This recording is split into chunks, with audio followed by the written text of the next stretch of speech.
Hey, what is up, everybody? I'm Will, and we are back with some more Genshin Impact. And I'm a dingus and totally forgot Zenless Zero is going to be updating this week. For some reason, I thought it was happening next week. Um, but yeah, it's happening this week. I already got it pre-downloaded, so that's all set and ready to go. And yeah, super excited about that. So today we are going to be really locking in on this and probably trying to make it through as much as this event is possible. But yeah, super weird. This started at the end of last week, and it's just like, what? Like, they normally do these things right off rip as the update happens. Don't know why they didn't this time. Maybe, honestly, I don't know. But yeah, we're gonna get into this event. So we're gonna do this. Tomorrow, depending on what we have left of this, I think I'm gonna try to like do an extra long stream maybe today, like whatever it takes to like get through all of this. And then tomorrow it will either be, I don't know what the time is for the actual update itself. I think it might be either later on in the day, so we might just do NTE tomorrow and then Zenless Zone Zero on Wednesday. But we're definitely doing Zenless Zone Zero 100% at some point this week.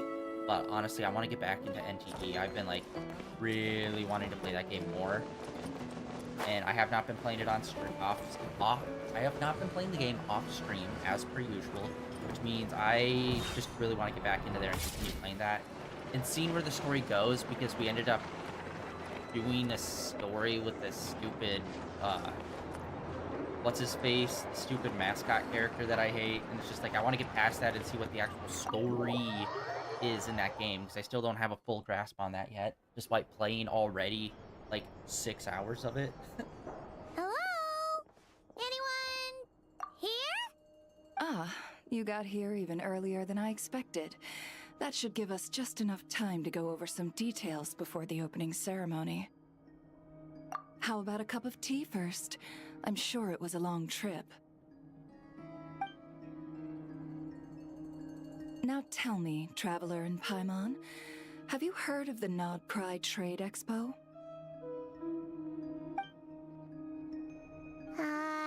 Nope.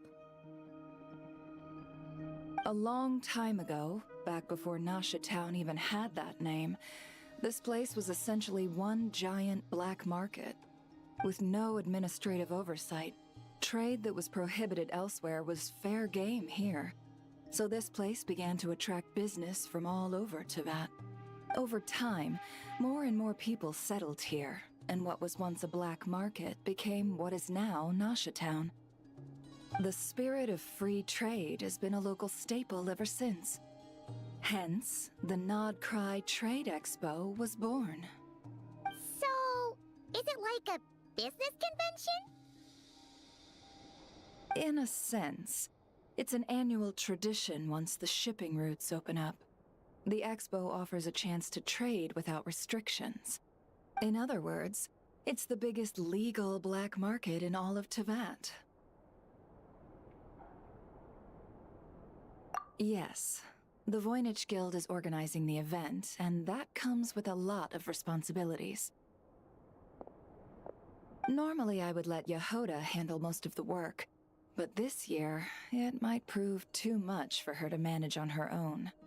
Something tells me we'll have a lot of big names in attendance this time. Working with VIP clients takes someone with the right experience and connections. Hence why I think Yehoda might need a helping hand. Oh, so that's where the Traveler comes in. Exactly. I was hoping you could help her with participant coordination. Why is it always we have to work for these events and not just, like, so often they'll have us do stupid shit where it's just like, can you help us throw this event? It's like, no, I want to participate. Like, we literally just did that with the whole monster fighting thing last time, but still, it's like, why is it us and our group of friends always the ones that have to throw these events majority of the time whenever there's like a big event? Like, usually the other side characters are like directly in hand of like throwing the event. I don't know if I'd put it quite like that. I'm just interested in playing to people's strengths. In addition, I think you'll find the compensation to be quite to your satisfaction.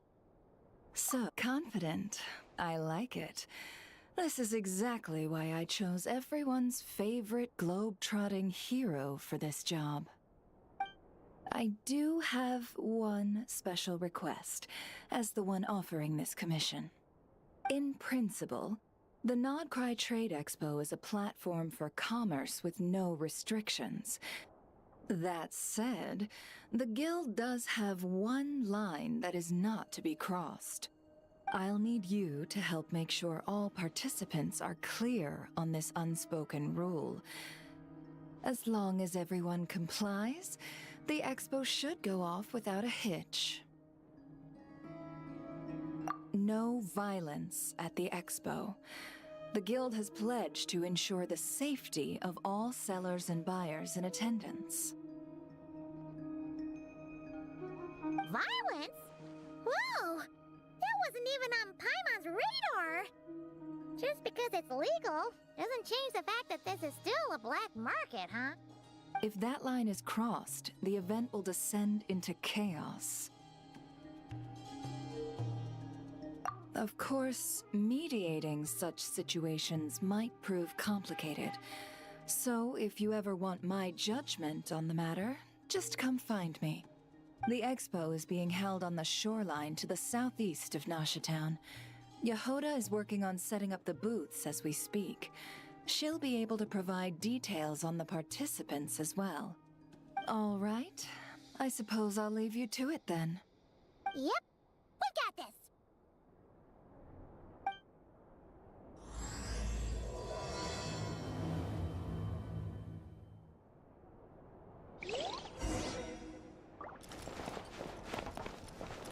Alright. Oh, okay. We're setting up an event for Nasha Town Expo.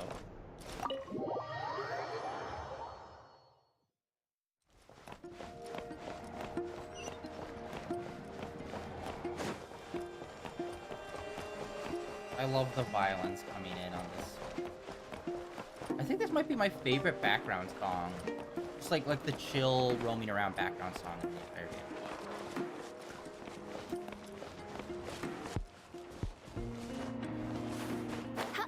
I don't know, it's just got such cool vibes, and I love the violin. I feel like violin doesn't really take charge in a lot of the background music. Like, it's there with, like, some of the bigger orchestral ones, but I feel like a lot of the times it's a lot more subtle. Or just straight up non-existent.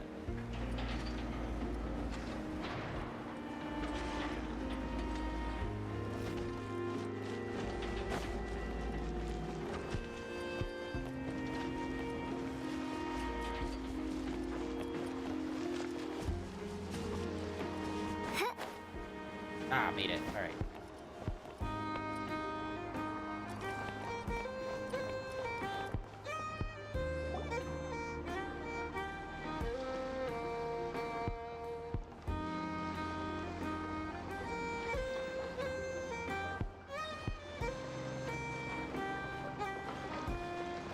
This is where it never said the expo should be. Let me think. Yeah! Let's go with this. We can't keep changing the setup. Where are the goods being stored? You still haven't told us. And what's the guild's cut on transactions this year? Sorry, one question at a time, please.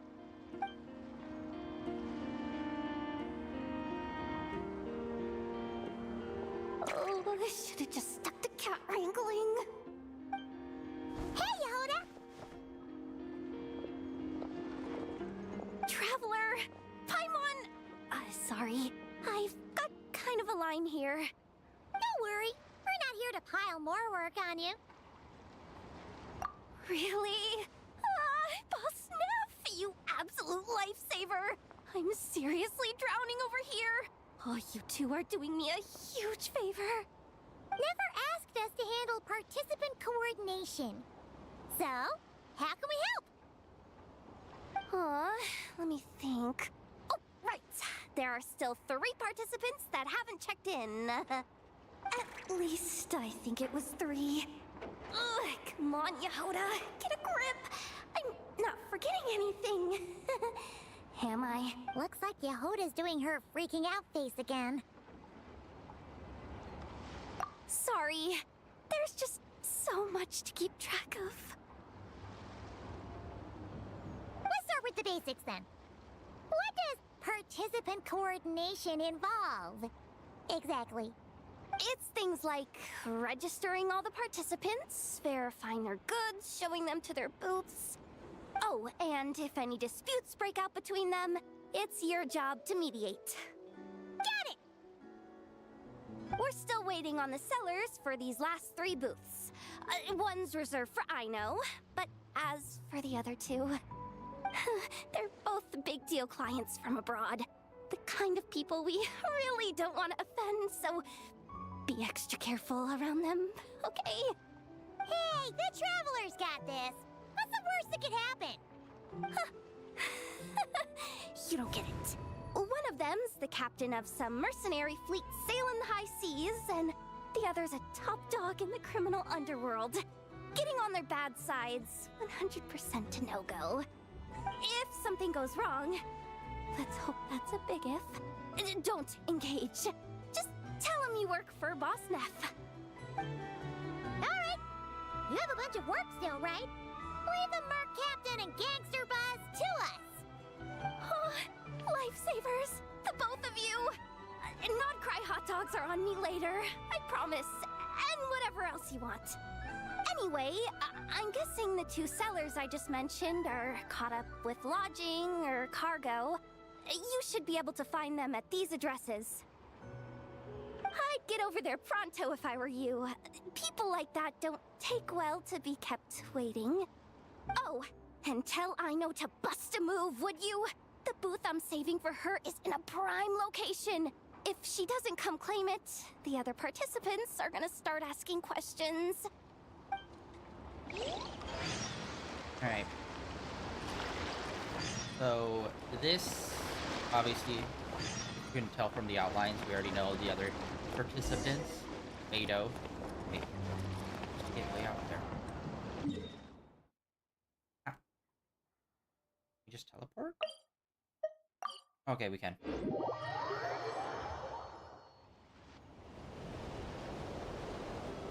Wait, is this? As if you couldn't tell on approach. Actually, this is the 2nd ship in our fleet. Oh. The Alcor's back home patrolling Guyun Stone Forest. Beidou! The infamous Merc Captain who sails the high seas! You'd think we'd run into her more. Yeah. We've met, remember? What's with all the pomp and circumstance? It's a long story. Well, no sense standing around. Take a seat, tell me all about it. I'll have my men roll out the welcome mat.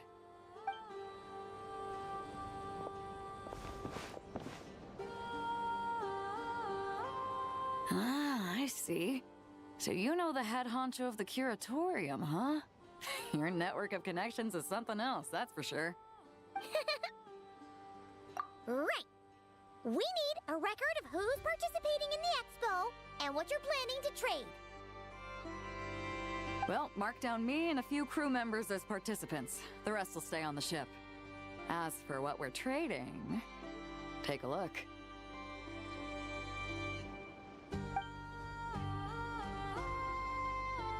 Boucher? What is it? Oh shit, okay, wait! Dude, this is such a brain blast. Okay, from way back in the day when we were in Leeway for their main story, we ended up finding ancient technology, which were like giant ballistas, and we like fixed them up for the big fight that happened against the sea god. And I think maybe this is a riff on that, perhaps? A while ago, Ningguang revamped the Guizhong Ballista. Boom! The beauty you see here is one of her new and improved models. It has insane firepower and comes complete with remote guidance for accurate striking even at long distances. I just know people are going to be fighting to get their hands on I it. have remote. Are It's you sure you're literally allowed made to out of sell wood. stuff like this? Don't worry. Compared to the model the Millileth's using, this one might as well be an antique. Never wasn't kidding when she said no restrictions, huh? Oh, I'm sure someone will bite. Buyers from all over Teyvat will be in attendance after all. Oh, Yelan? dude, I keep forgetting we actually Sorry. have her. I was so busy with the cargo, I forgot to mention that Yelan was aboard. No worries. You here for the expo too, Yelan? No, I'm just here for work. Captain Beidou was kind enough to lend me a ride, so no need to register me with the expo. Anyway, it's been a while, traveler. If you get the chance, be sure to pass along my regards to the head of the curatorium. And she's got her alternate outfit fit on. I don't know if that's new. The sensitive kind. Sounds like our cue to stop asking questions, doesn't it? Yeah, they have similar vibes. Well, I'll be off then. Once I'm done with this, drinks are on me. About time! I've been itching to see Nod cry from the bottom of a bottle.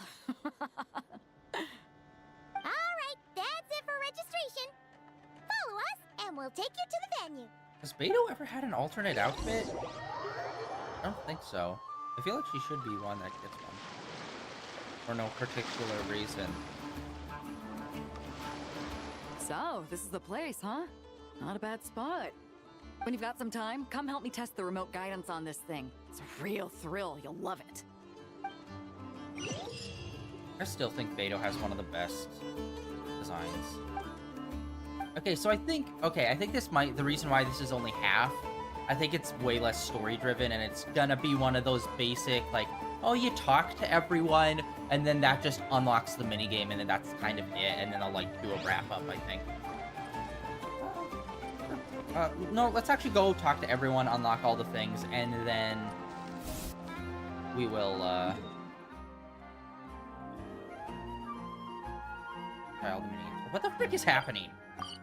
I keep on trying to, like, move to the thing on the map, and it's, like, not locking in. Oh, we fell off the wrong side. GG's.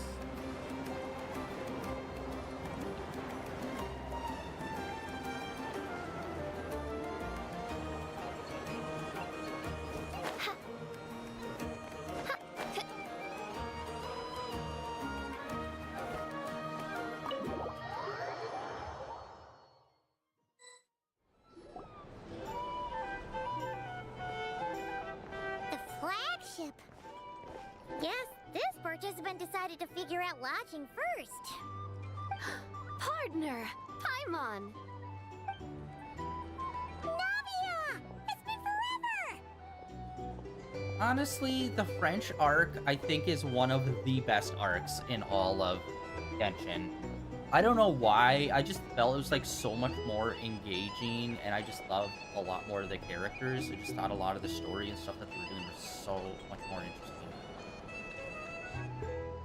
You got that right. Representing the Spina di Rosula, of course. Top dog of the criminal underworld. Yeah, that checks out. Is that my new nickname? I'm not opposed. It's kind of snazzy. It's great that we found you. We're working a commission to help with participant registration right now. You know, goods verification, stuff like that. Oh, I see. Well, in that case, take a seat. I ordered a whole bunch of food. Clarand and Chevreuse went to unpack some things, but should be back in a sec. Oh, speak of the devil. Talking about us? Clarand! Chevreuse! You're Yay. here too! Nodcry is a chaotic and dangerous place. Considering the Spina's importance to Fontaine, the last thing we need is for something to happen to its president. I do find it nice to travel with friends, but come on. Look who you're talking to. What's the worst that could happen? With that nonchalant attitude, it's anybody's guess. Fair enough. Guess you can mark down our champion duelist here as my bodyguard. feel like Navia is a perfect example of the design philosophy of a lot of the HoYoverse and just general gacha games as a whole, where it's just like more is more. Where it's just like, look at her hat. It's got multiple bows, multiple flowers, a giant feather, some weird metal piece on one side, a dangly metal piece on the other side. It's off to the side. It's like every type of design element that you would, like, there's a handful of design elements that people would add to an outfit to, like, make it stand out. And you'd use, like, maybe one or two. And they're like, nah, we'll do all of them all at once, and some of them we'll do 2 or 3 times on it. And it's just like, that's so much. You don't need to have all these extra elements on a hat to make it identifiable and, like, unique. Sometimes less is more, and you can go with a more simplistic approach. But no, like, gacha game really does that. Really. Like, there are a few. I think Withering Waves, with some of their characters, they do that very successfully. But, like, all the HoYoverse games. Well, maybe Honkai Star Rail, I'd say, is slightly more subdued, as well as some characters in Zenless, but like Genshin is like full tilt, yeah, some of the characters in Everest to Everest is also that way as well. I'm much more of a more simplistic approach kind of person. I'm more of a casual wear kind of person, but irregardless. So we just wanted to point that out, where it's just like some of these characters' outfits are just like so over the top. Although I guess like that's an obvious thing. She's supposed to be like the more fancier upper crust kind of person. But still, there's plenty of more like fancier clothing that's more simplistic and doesn't need to be like 50 million things all at once. It's crazy. I don't know. Gang boss and her bodyguard. Got it. Should we mark you down for the expo too, Shivers? No need. I'm here on official business. A lot of our recent cases have had ties to Notcry. And that's Paimon's cue to butt out. Oh, one more thing. What's the Spina planning to trade at the expo? Oh, this right here. It's one of the Fontaine Research Institute's newest inventions. It's a kind of relay system that allows the user to unleash Numa and Usia energy in battle. So it's a weapon? Of course. At a market with no legal oversight like this one, weapons are gonna be the first to go. Guess so. Still, bragging about not having to follow the law in front of Chevres feels wrong. I don't mind. I've read quite a bit about lawless territories and crime novels before. As a detective, I know that I'll need to put the rules aside for now if I want to get things done here.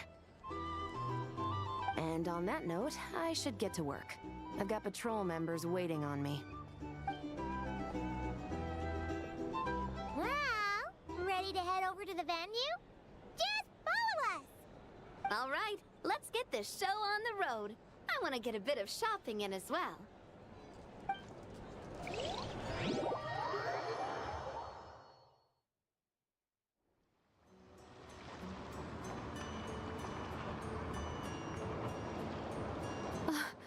Wow, it's even bigger than I expected. I'm hoping more people will show up, though. It'll get busier once things kick off. Still, looks like Yehoda needs a lot of help. Well, Clarence and I are all set up for now. Be sure to stop by our booth when you get a chance.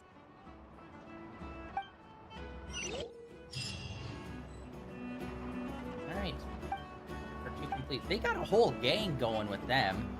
It's kind of a shame that Beto didn't have like some of the other people with her. Like she usually has Kazuha with her.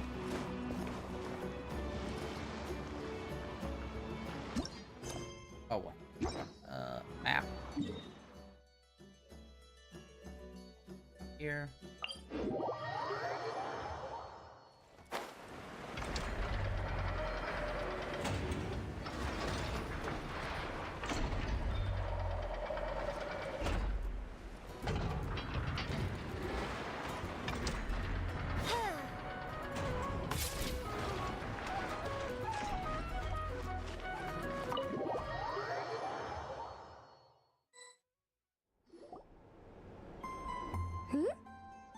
you two? Traveler, Paimon, hello. We're helping out Never with some expo stuff, and we heard the Krumkake craft shop is taking part. Correct. Aino is just doing a final round of debugging on her Thwack and Smack defense bots. Oh! Is that her submission for the expo? Yes. Moles and other small creatures often steal from the craft shop, so Aino designed a defense bot based off of them to protect this place. Upon further testing, these bots turned out to be highly effective, so she decided to perform some upgrades and bring them to the expo. Wait! So Aino is actually gonna trade one of her bots? Not exactly. With the exception of a few special orders, Aino rarely sells her finished products. What she's trading at the expo is the blueprint, not the finished product. Oh! So, are you guys ready to head over then? Yehoda asked us to speed things along a bit. She's saving a super good spot for you, and she's worried people are gonna start asking questions. I told her I need to finish debugging first. There's no point in rushing or I'll have nothing to trade. Oh! Paimon's never seen Aino this serious before. The craft shop is experiencing a severe shortage of funds. Aino is hoping the expo will improve our financial situation, so she's being extra thorough. Where'd all the money go? Some kind of expensive research? Negative. It's our dessert funds that are lacking.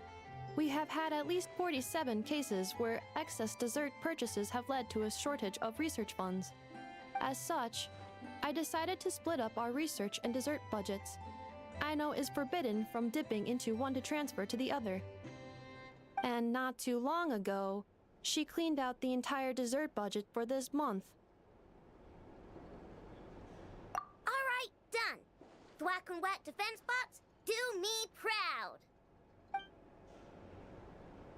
Looks like we can head over now.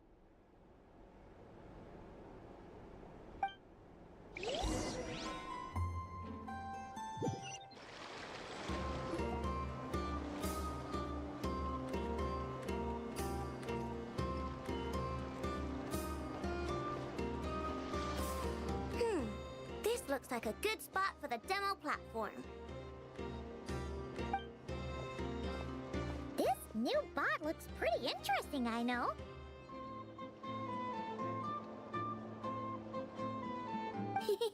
Swing by and try it out whenever you want.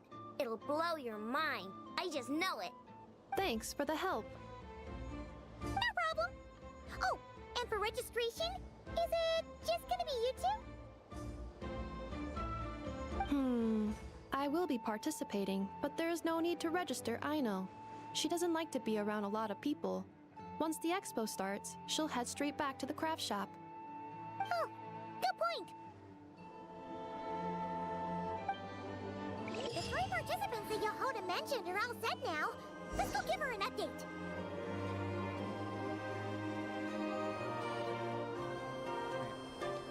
Yeah, so it's basically what I thought. Unless there's some other story that gets introduced in, but I don't think it will be. It's just an event. Alright,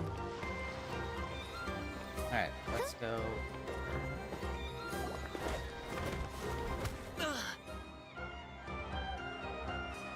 Hey, what was that for? Just shut up and move along. This spot is mine now. Yeah.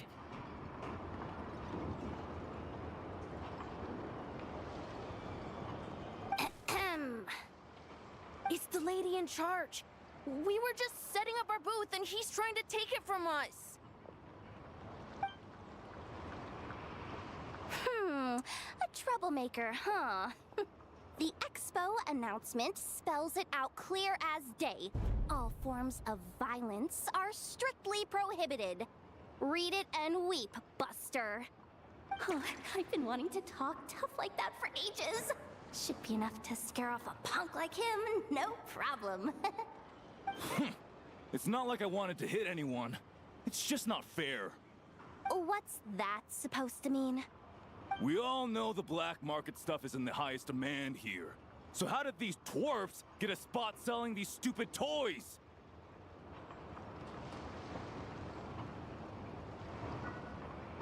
I did some digging, and guess what? Turns out these brats have connections in the Voynich Guild.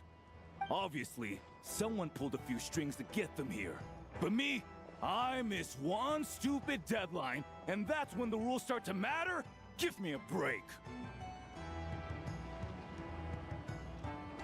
Hey, we earned our place, fair and square. As if. So, you're slinging out the easy targets, huh? That might work for you on the outside, but not here and not under my watch. These kids earned the right to be here, same as everyone else. Don't believe me? Take it up with the guild. We'll see who comes out on top.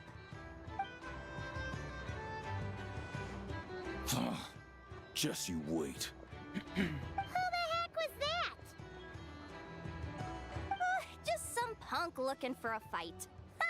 But I scared him off without even lifting a finger. I'm still shaking. That was close. Almost had to pull the never guard. Well, he's lucky he decided to run off, or we'd have helped teach him a lesson. Thanks a million, miss. All in a day's work. Anyway, knew I remembered you guys. Your guardian works for the guild, right? Was it again? Auntie, are you all right? I'm fine. Just got a little scrape when he pushed me. Whoa. I got way caught up deeper with something. voice than I was I expecting. should have been here. I'm sorry. Sorry, I wasn't looking at the screen As during for that Hati, conversation. I the didn't one man realize in the that guild voice who was wouldn't coming out know of that profit child. if it hit him in the face. You get a spot in the most lucrative market in the world, and you're letting the kids use it to sell toys. And no one else would even entertain that idea. Well, the purpose of the expo is free trade, right? There's no rule that participants have to sell weapons. No, but most people know what's gonna make real dough. Unlike a certain someone. Ati, Neb, Rhea, head back to the booth. If anything else comes up, you call for me, okay? Don't be reckless. Okay, got it. Yeah. You two know your stuff. Wait, what? Then why not make them look the part? They'll sell tons better that way. If you were to leave your kids a gift, would you choose a toy or a weapon? Well... In any case, I'm not looking to make it big.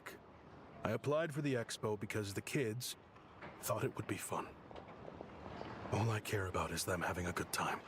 Fair enough. You're still gonna be busy with guild business though, right? Just a heads up. This might not be the safest place to leave the kids unattended. I understand. A lot of children suffer because their parents are too consumed with work. It's unavoidable sometimes. But I want them to have better. You know what? Don't even sweat it. I'll look out for them. What the heck are you doing, Yehoda? Really? That would be amazing.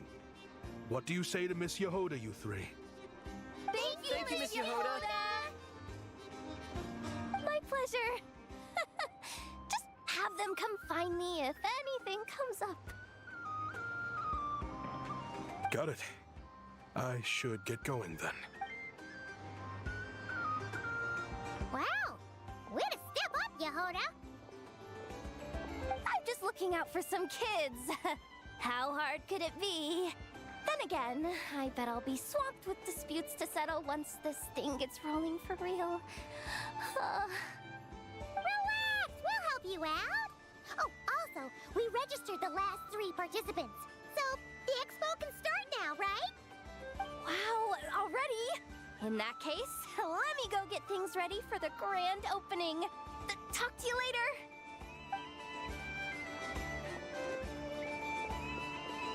She really does have a lot on her shoulders.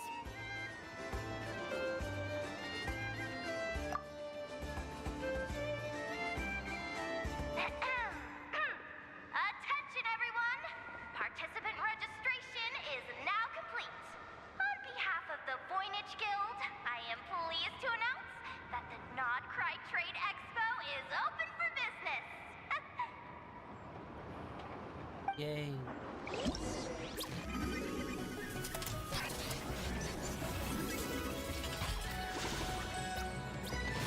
Oh, cool. A little opening sequence.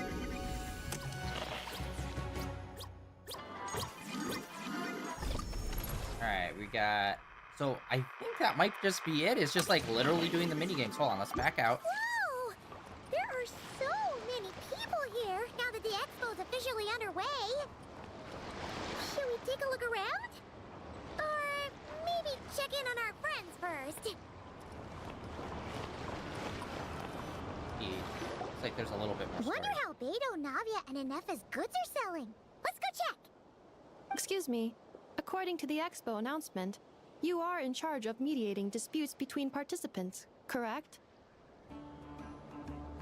Just now, as Aino was about to return to the workshop, she got dragged into a conversation with some individuals who appear to have unofficial ties to the expo. My database does not have relevant information on how to address the situation, so I came to you for help. Unofficial ties, huh? Sounds a little shady. Come with me.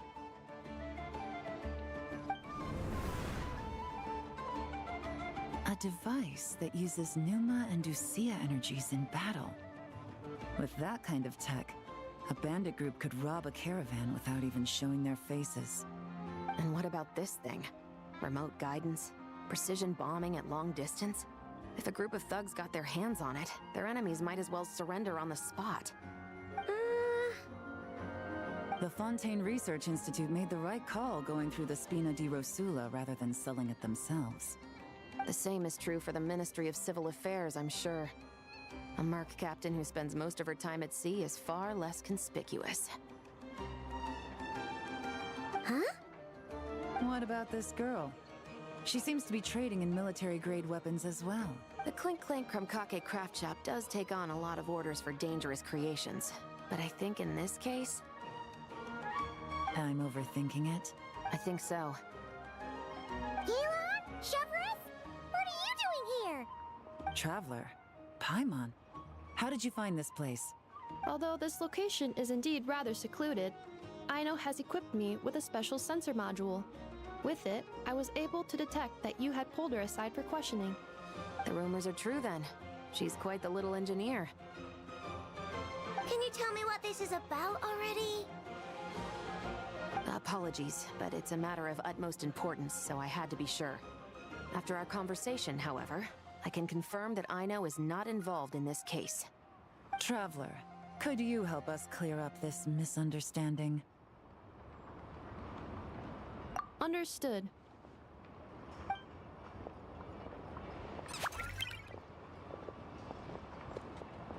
Based on our conversation just now, I'm guessing neither of us is the target the other is searching for. I second that. And since our strategies were so similar, I'd wager we're after the same person. Yeah, Paimon thought so too. Well, I wasn't planning on dragging you into all this. But now that I appear to have gained an unexpected partner, I suppose I might as well explain. I trust you, Traveler, and Miss Chevrolet seems to do the same. With you here, I'm hoping we can avoid further misunderstandings. Agreed.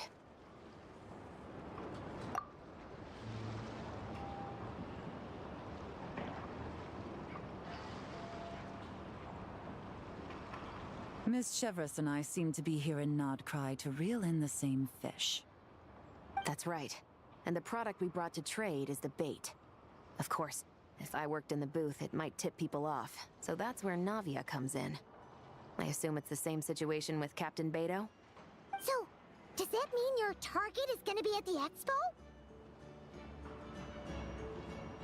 Yes. There's a good chance it's one of the buyers. But, what about Nefer's golden rule?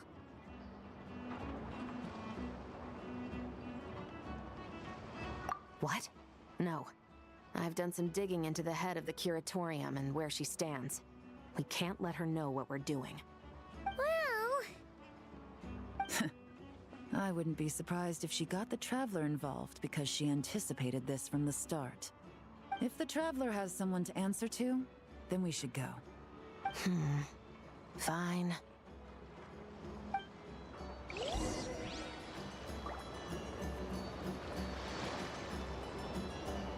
Okay, a little bit more story.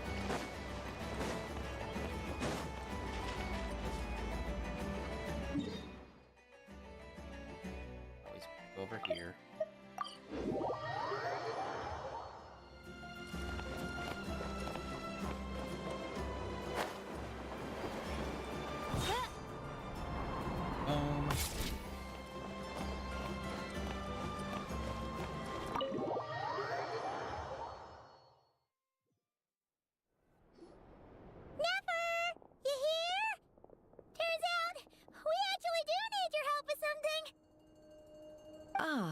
Miss Yelan from Liyue, and Miss Chevreuse from Fontaine.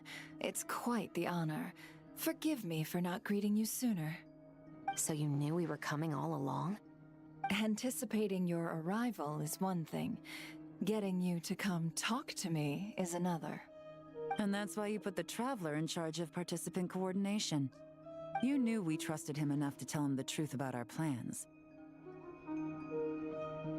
And you also knew that, out of respect for your arrangement, the first thing he would do is bring us here. How else could I have gotten us all to the negotiating table? Forgive me for not cluing you in, Traveler. I had a feeling things could get complicated, so caution was vital. Rest assured, you will still be compensated as promised. So, can someone explain what's going on here? Yes. Might as well get it out in the open, ladies. You two were going to exchange intel sooner or later, correct? No better time than the present. Recently, the bandits at our border have become more aggressive. We don't know how, but they seem to have gotten their hands on some kind of weapon, which has made them a lot more dangerous. The caravan transports have been helpless against their attacks. We're facing a similar situation in Fontaine. Conflicts between gangs have been escalating, with civilians getting caught in the crossfire. Our investigation indicates that someone has been supplying the gangs with some unusually powerful weaponry. Even with the Spina's help, we've been struggling to curb the fighting. In which case, I think we can confirm that we're facing arms dealers operating on an international scale. Yes, and their cover has been ironclad. There hasn't been so much as a trace leading back to them, until their most recent operation. Let me guess. Someone leaked where the weapons are coming from. And it pointed right to the Nodcry Trade Expo. Exactly. I see. Well, weapons tend to be a hot commodity in a market with no restrictions.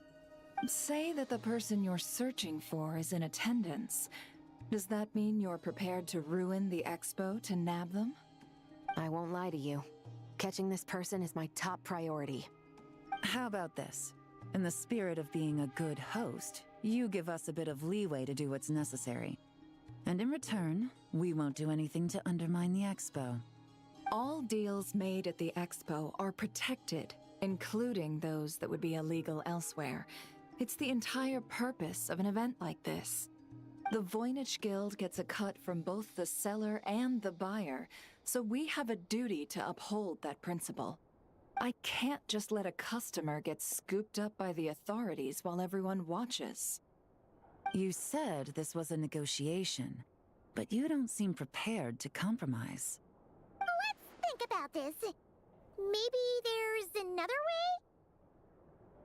Only deals made through the expo are protected, correct? Oh? Theoretically speaking, were any deals to take place outside of the expo's scope, I would have no right to interfere. Good. Then we can promise that the rules will be followed. I want insurance, then. To hold you to your word, the Traveler must be part of all operations related to the investigation. We have a deal. Then you have my thanks in advance. Looks like negotiations are a success! It's the best outcome I could have asked for. I appreciate the help, Traveler.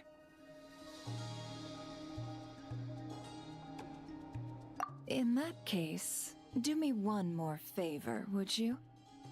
When this is all over, I want to hear the real story behind everything that goes down.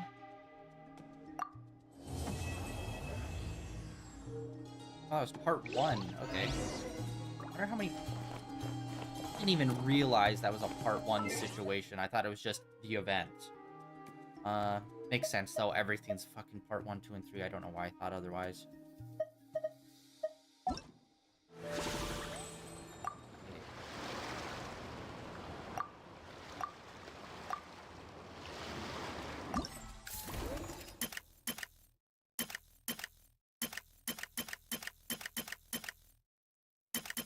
Frick are these supposed to be?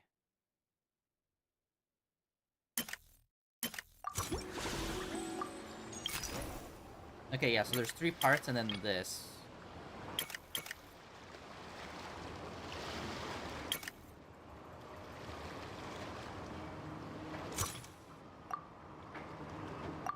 And then, honestly, there's not even really much of a reward. Like, normally it's like a specialty weapon or something. This time it's just like, hey, this character. It's like, cool, I'll never use them.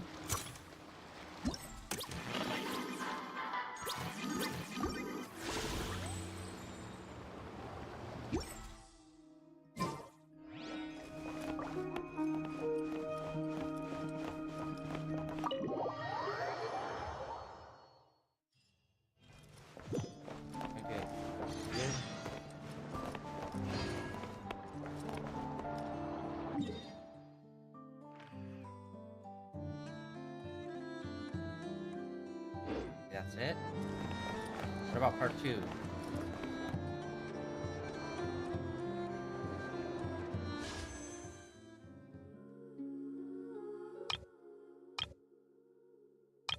Oh, yo, one of these. I didn't even realize we had one of these coming in.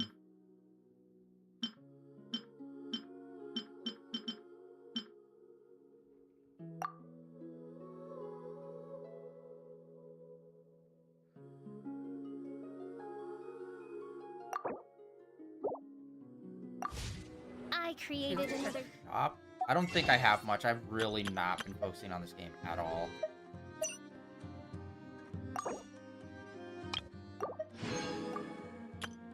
Yeah, I don't think we even have enough.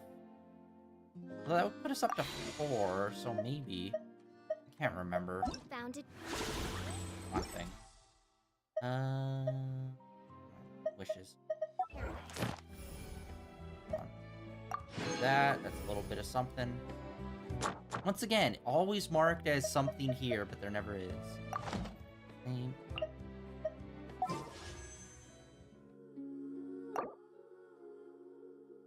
Alright, 10-fold, let's do this. Absolutely nothing. Awesome. And of course... Dude! The last 10 pull was the same thing. Oh, here's a weapon that we put in the game 6 years ago. Cool. It's like, I don't care if I pull a weapon. It could at least be a new weapon and not something I've already pulled like 50 times in this game, bro. This pull system is so ass. So bad. Well, that was a waste of everything. Big surprise. Genshin with... I feel like Genshin has the worst pulls in the all of gacha. And they need to fucking rework this shit. Where it's like, oh, how about on these tabs, you can pull weapons, but they're like the newer weapons, you know, from the region. It'll still be 4 stars, but at least it'll be newer. Because that's the issue. I don't care it's not a 5-star. I don't care.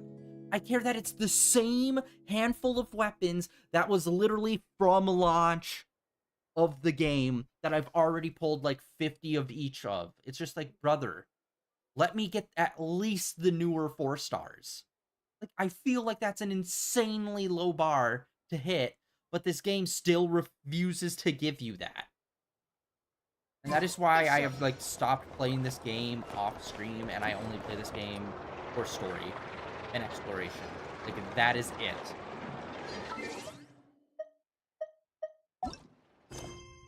Okay, I don't get why it, like, marked off it.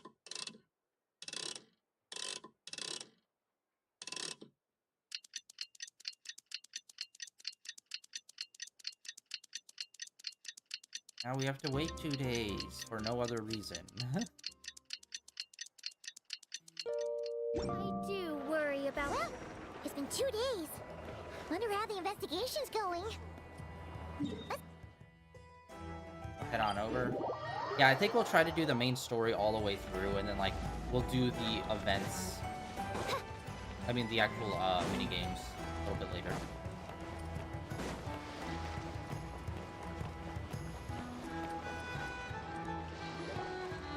Wow!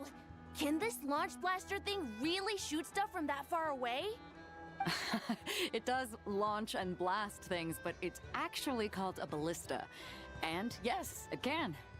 But how does it stay on target? It uses a remote guidance system. But I'll let you in on a little secret. The upgraded version doesn't even need that. Can I give it a try? Oh, not a chance, kid. Can't have you hurting yourself. Believe me, this thing is even more powerful than it looks. Ask me again once you're older. Hey, Beto! What you up to? Oh, it's you two! I was just introducing our product to these discerning young customers. Paimon thought you were here for some, you know, fishing? Wait, are these three? What? No, of course not. The kids were just curious, that's all. I'm sorry. Are these three preventing you from doing business? Yes. Let me get them out of your hair. Come on. Time to go. Oh, do we have to? Oh, don't sweat it. They were just curious. I'm happy to tell them more about it. No, we've taken up enough of your time already. Neb, don't bother people when they're trying to work, okay? Okay. It was no bother, I swear. In fact, once the expo is over, come find me on my ship, and I'll let you see the ballista in action. How does that sound? How much would it cost? Not a single mora. Really? It's a promise then, miss.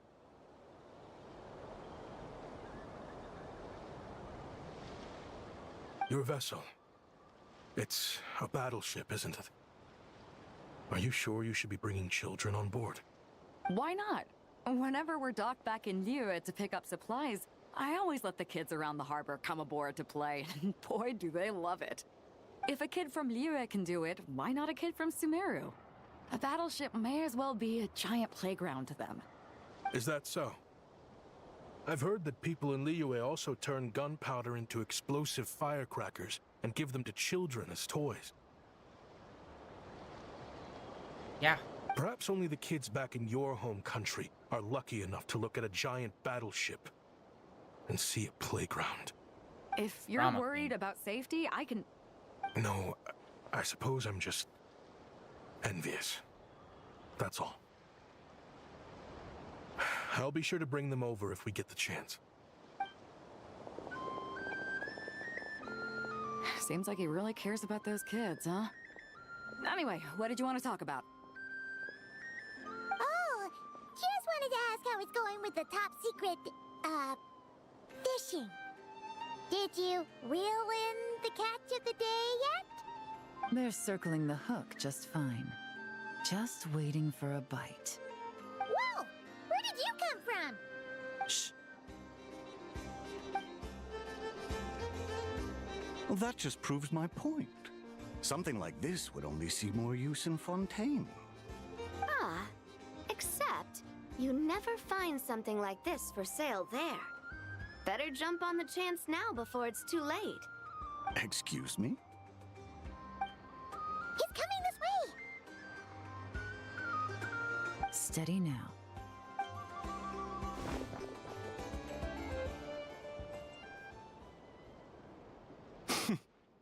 That's mighty expensive.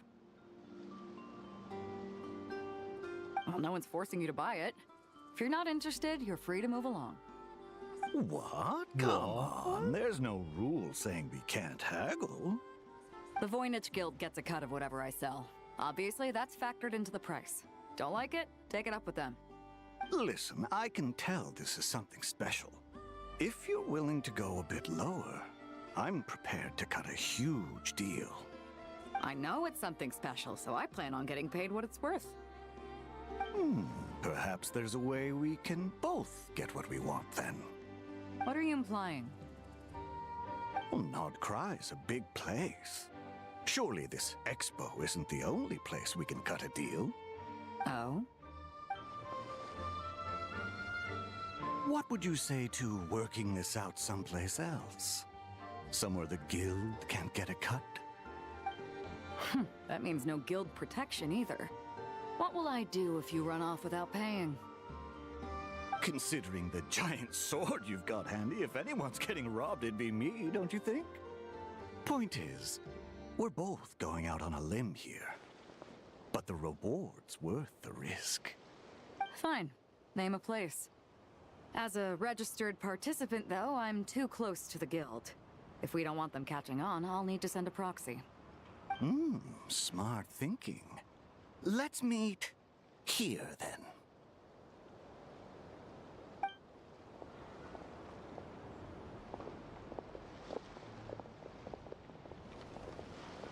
Good. He took the bait. Let's go elsewhere to discuss our next move.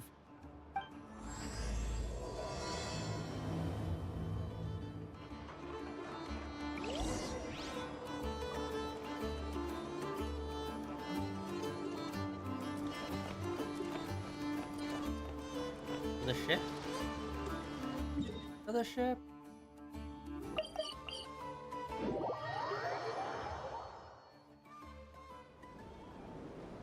Captain Beto's hook was what got him in the end, huh? Oh, I didn't get a chance to show off how convincing I can be. This isn't tabletop troop, Navia. In real life, persuasion takes a lot more than a dice roll. I brought a product tailor-made for Fontaine because I thought the group's activities were limited to that area. Turns out, we're dealing with an international crime ring. So I suppose it makes sense that Captain Beto's bait was more enticing. It's a good thing we teamed up. We wouldn't have gotten far without your intel either. Gotta ask though, how did you know these guys would be so quick to abandon the expo? I read their file. Nothing's off the table for them when profit's on the line. When it comes down to it, they'd see the protection the expo provides as just more red tape. Something to work around rather than with. Just like the law. So, we meet up with this guy, catch him, and problem solved, right? No. The person we're meeting is just an underling sent to scout the situation. We're after the leader of the whole ring.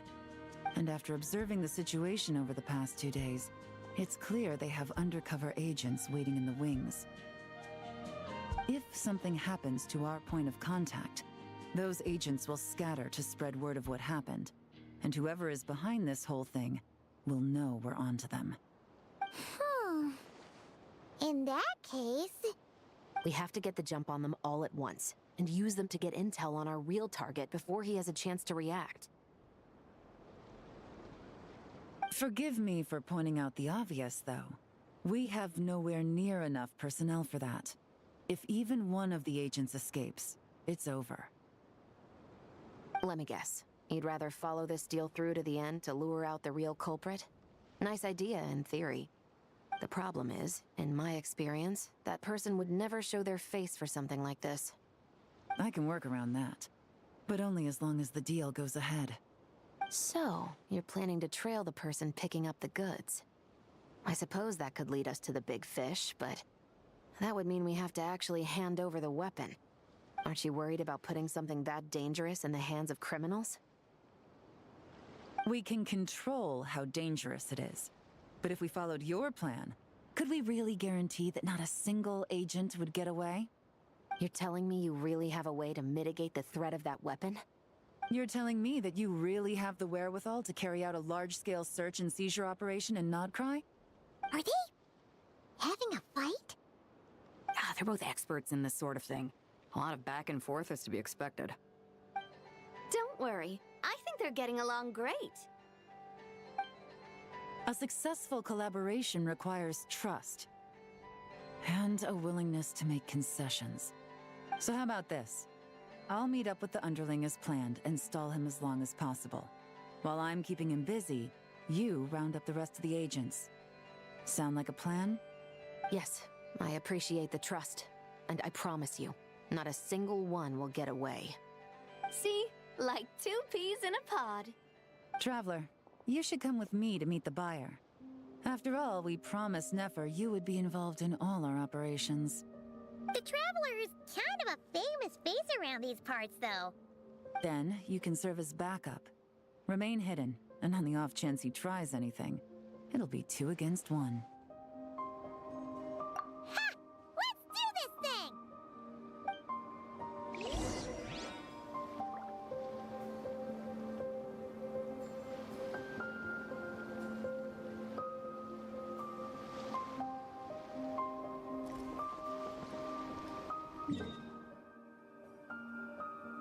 Oh, dang it, it's...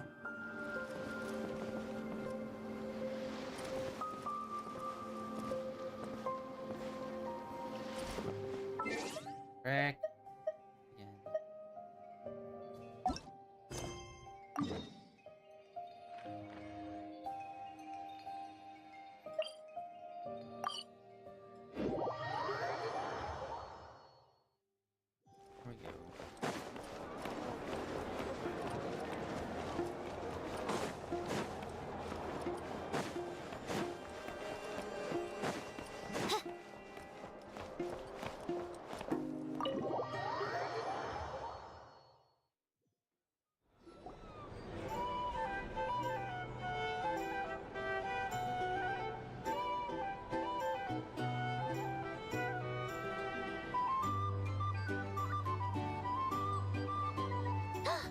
There he is!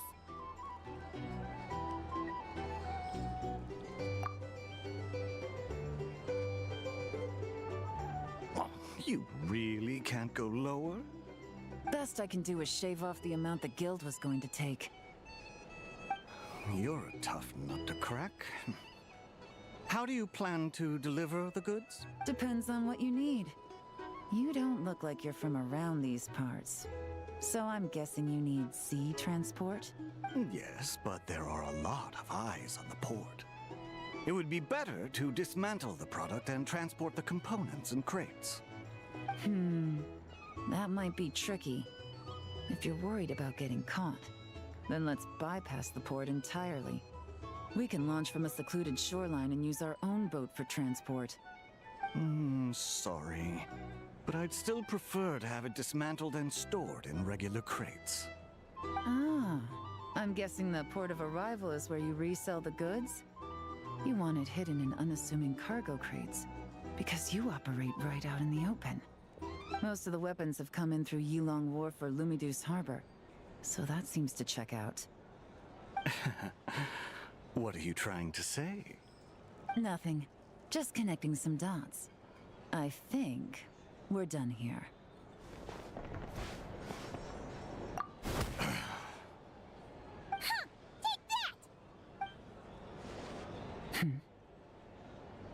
Out of the way!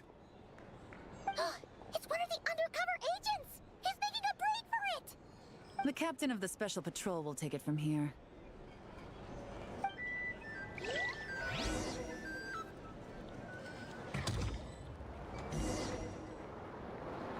One just popped up. Looks like the one on the surface has been subdued. There are children around. I have to avoid bloodshed. Trying to escape? Allow me to show you the way! God, they're so melodramatic.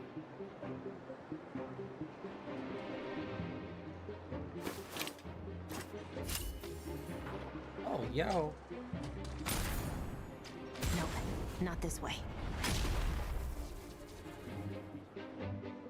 Okay, we've done something similar to this before in Natland, which was actually one of my favorite parts of the story, where we had like two people like trying to sneak, and it was taking and swapping perspectives from them, and it was like super cool.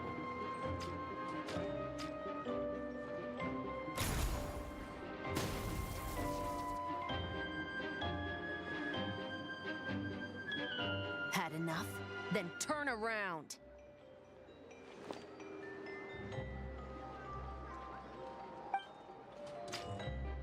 It's almost popping up right on the marker. Out of steam yet? 'Cause I can do this all day.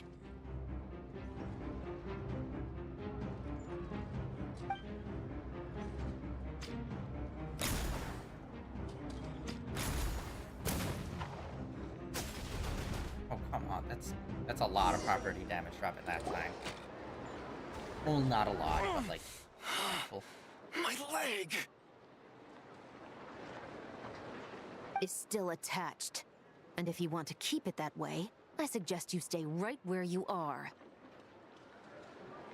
A special patrol uniform. You think bringing me in is enough? Do you even know how many of us there are? If even one gets a... 5 at the port, 10 on the outskirts of Nasha Town, 3 near the plaza.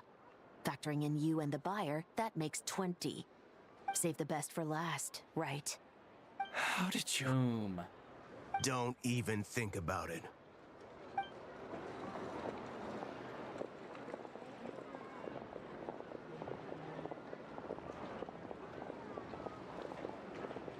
Well done, everyone. We appreciate the assist. The boss sends her thanks.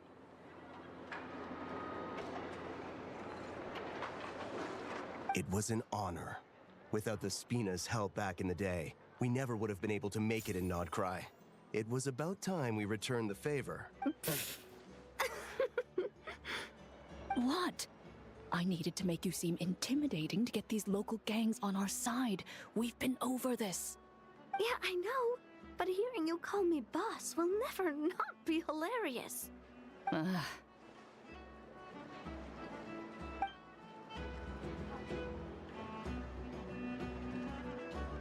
Wow! Navia is something else! Well, that explains your confidence. I had no idea the Spina di Rosula could mobilize these kinds of numbers outside of Fontaine. This Navia has quite a few tricks up her sleeve. No trade expo rules were broken either. Even if Nefer saw it all unfold herself, we still wouldn't need to explain a thing. Except for the guild's broken signboard, I would imagine. It was an unavoidable sacrifice. At any rate, I suppose the next step is to get these birds to sing. Should be an easy job. The Maison Gardiennage has a reputation for highly effective interrogation tactics. And if that doesn't work, I've heard that spies from Liyue have their ways of making people talk as well. Yes, that means the operation was a success, right? So far. Once we get someone to reveal who the mastermind behind all this is, that's when the real work begins. I'm sure that person is in hiding somewhere far removed from the expo. But as far as our deal with the curatorium goes, I think that's a wrap. Shouldn't we update Nefer then? First, we need to figure out what we can learn from these agents. We'll be in touch once we have the information.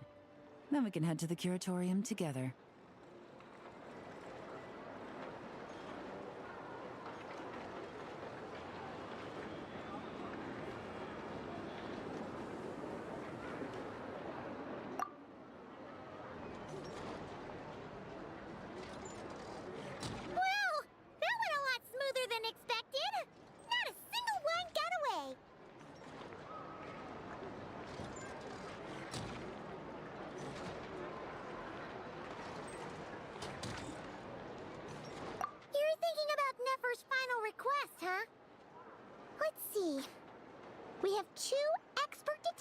From separate nations, teaming up to uncover an international crime ring. That's not a bad story. If you feel like it's missing something, Maybe Yelan and Chevres will uncover something more interesting during their interrogation. Excuse me? Are you the Traveler? Yehoda needs you back at the expo venue as soon as possible. Oh no! Did something happen? I'm sorry, I don't know the details. All she said was that it's urgent. Now let's get a move on!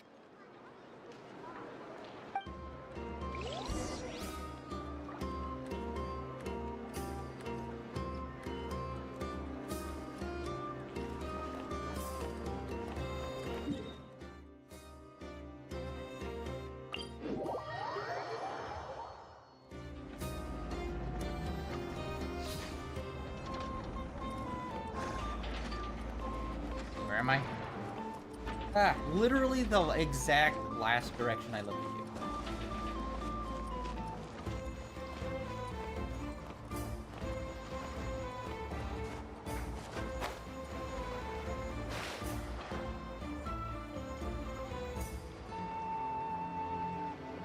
Either I throw the guild under the bus, or I get on the bad side of a terrifying merc captain. Oh, could this get any worse? Get it together, Yehoda. Focus on the hot dog you're gonna treat yourself to after today is over. One thing at a time. All right. You've got this. Let's try not to get too worked up, all right? Don't worry, we'll get to the bottom of this. I swear. What happened? You're here. Please, you've got to help me, Traveler. A theft at the expo is gonna ruin the guild's reputation. A theft? How did that happen? You're asking me. The guild has people keeping watch over the storage area for this exact reason. And it just had to happen to one of the scariest people here. Beidou? Wait, that means...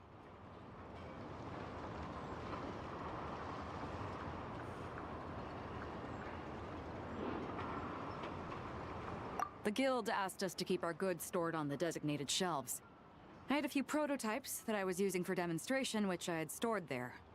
But when I came to check on things just now, I noticed that all of them had been stolen. And each ballista is super dangerous! If they fall into the wrong hands...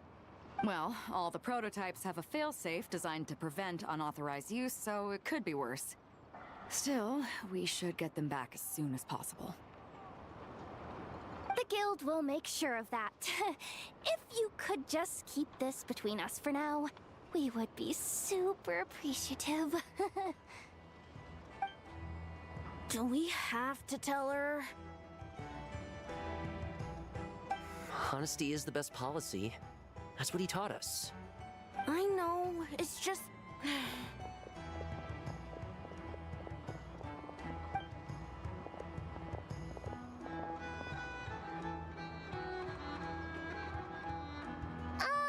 Miss Yehoda...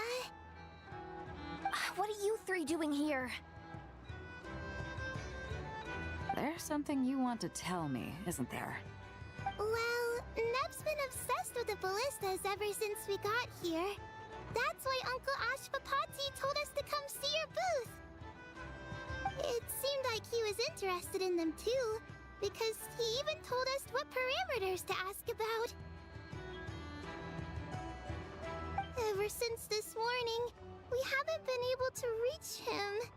We wanted to ask Miss Yehoda for help, but then we heard about the ballistas being stolen. And? I don't think Uncle Ashvapati would do something like that, but... Ashvapati works for the guild. He has access to the storage warehouse, so he could get inside without the guards getting suspicious. Wait, so now it's an inside job? Oh, jeez! The guild is never gonna recover from this! He made those toys the kids were selling, right? They don't look like much on the outside, but I bet they're hiding some serious tech. If he's a tech guy, those failsafes I mentioned might not have our backs after all. So, this just went from bad to worse. Oh, uh-oh. Could be. I mean, let's put it this way. There aren't a whole lot of people that could manage to stay off Yelan's radar. Why don't you take these kids to the curatorium and see what you can learn? I've got things covered here. Got it! Hold up. We can't hold these kids responsible, though. Right? No, of course not, but... Ugh, how do we explain this? You want to look out for these kids, don't you? I promised I would. Besides, they're innocent in all this. Good, because I'm looking out for them too. That's why I want to find their uncle as soon as possible. No matter what he did or didn't do, it's worse for them if he's missing. I guess we're on the same page then. Take these kids to the curatorium. I'll update Yelan and tell her to meet you there. Will do!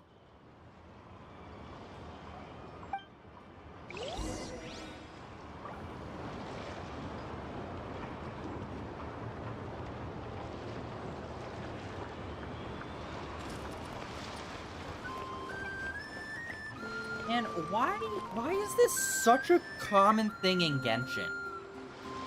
I feel like so many of the storylines is someone's trying to steal or scheme something.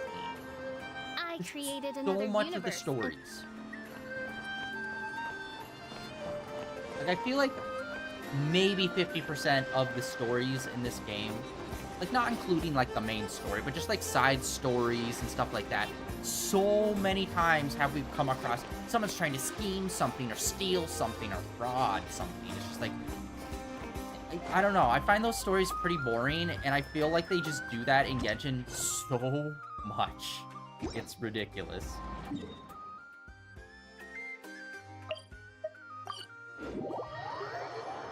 It's kinda cray-cray.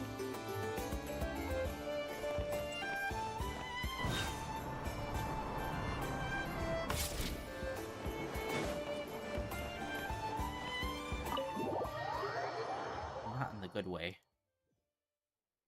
In the very repetitious, like, despite it being like a new thing and a new group of people dealing with it, it's still the same issue. Well, this complicates things. Here I was hoping the trouble would start and end with you two. But no matter. This will all make for a very engaging story. I wouldn't be so flippant. This time, it's one of yours causing trouble. I'm starting to wonder if all those agents we captured were just a distraction, so the real culprit could make their move. It's all still up in the air right now. What can you three tell us about Ashvapati? Uncle Ashvapati isn't our real uncle, but he is our guardian. He adopted us when we were little. He told us we all came from the same band of eremites in the desert, but apparently, we're the only ones left. We've been traveling from place to place with him for as long as I can remember. We got to Nocry not too long ago. Their eyes. What about them? I'm just reminded of something. About a decade ago, there was a band of eremites who, seemingly out of nowhere, gained technological capabilities far surpassing those of other groups. Leveraging that advantage, they built a number of highly advanced weapons and sold them to the highest bidder. The conflicts in the desert became even bloodier as a result. While the other groups were tearing each other to shreds, these newly minted arms traders stood by and reaped the spoils. But before long, their own weapons were turned against them. And as the flames of conflict engulfed the desert, the group met their end. None of the weapons survived, and so in the wake of that destruction, the status quo of the desert was restored. That's terrible. In the desert, it's kill or be killed. People will stop at nothing to gain the upper hand. If this happened in Fontaine or Liyue, I'm sure the perpetrators would have been prosecuted to the full extent of the law. But in the desert, no one bats an eye. From what they've told us, Sounds like these kids are orphans from that particular band of eremites. Which means their guardian is likely one of the few survivors as well. Sounds like it. No! Uncle Ashvapati would never do something like that! No matter what happened back then, I know one thing for sure. Uncle Ashvapati hates weapons. Sure, he's good at building things, but all he does is make toys for us to play with. He can't be the kind of person you're making him out to be. Or... I'm sorry. All we can do is act upon the facts. So, what's our next move? From our interrogations, we've learned that in 2 days, the person behind all this has a meeting planned to collect the goods. If all goes well, we can head to the pickup point and ambush them. But if Ashvapati is part of this and the leader learns what happened, there's no chance he risks himself for his agents.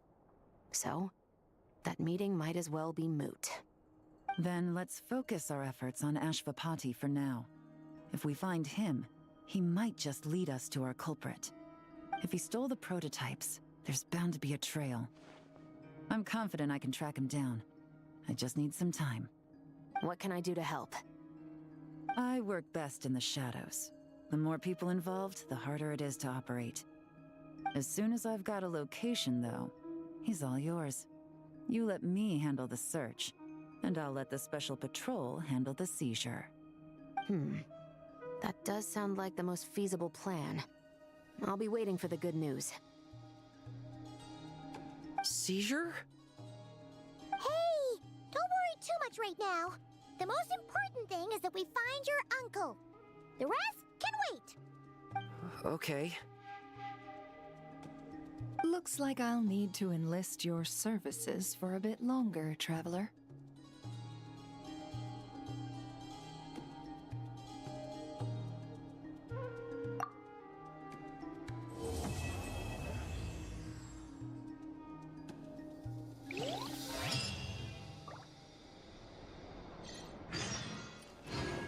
Okay. Are we still on part 2? This has been going for a minute.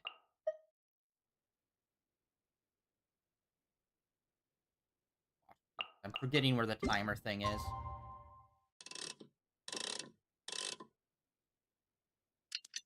I just did 2 days. I couldn't remember if it was 1 or 2 days, so it's like, fuck it.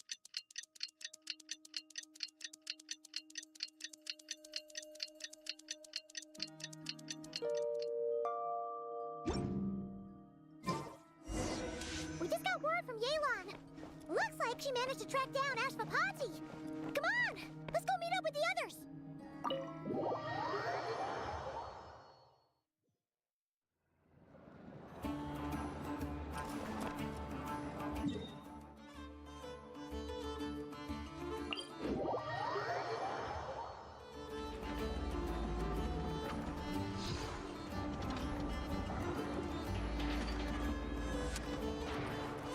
Ashvapati. Yeah, that's also another trope. Like, I feel like this game just has, like, a handful of tropes.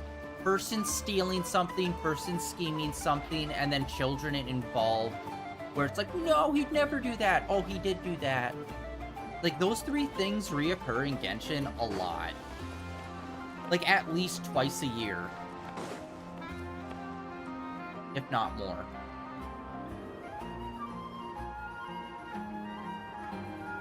Took me a bit longer than I expected, but I found where he's hiding. Let me just be sure of one thing. We're dealing with someone who has extremely dangerous weaponry in his hands. If it comes to it, are you prepared to handle the worst-case scenario? Absolutely. You just need to trust us, just like we trusted you earlier. Yeah, we've got this. My crew's already locked and loaded. I'll take you at your word. I know you said you wanted to keep this operation small, but I still thought you could use some backup. So, I chose a few promising young Spina members to help out. Clarand and I have got things covered at the expo. Yes, we're ready to roll then. Now that you're here, I guess we can get this show on the road.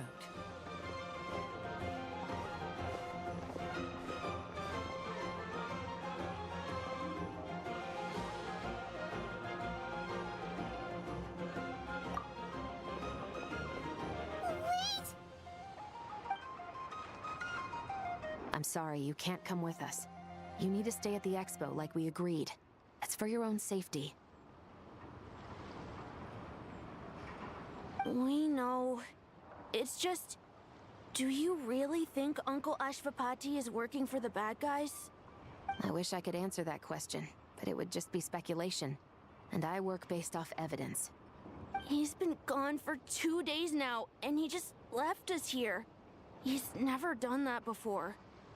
Maybe he really is working for those people and was afraid of getting caught. But if that's true, then that means he must have been involved in making and selling weapons in the past too. Wouldn't that make him a bad person? That's not for us to say. Take a look around the expo. There are plenty of other people making and selling weapons. Doesn't mean they're necessarily all bad people. Really? The same is true for your uncle. Whatever he may have done in the past, the real question we need to ask is why. There's a lot we need to know before we can judge a person. In Fontaine, we have a long and complicated process in place just to make sure we get the right answer to that question. Yeah. Why would Uncle Ashvapati do something like that? How about this? I'll make sure that Miss Chevras and Miss Yelan promise to bring your uncle back safe and sound. Then you can ask him yourselves. Thanks, miss.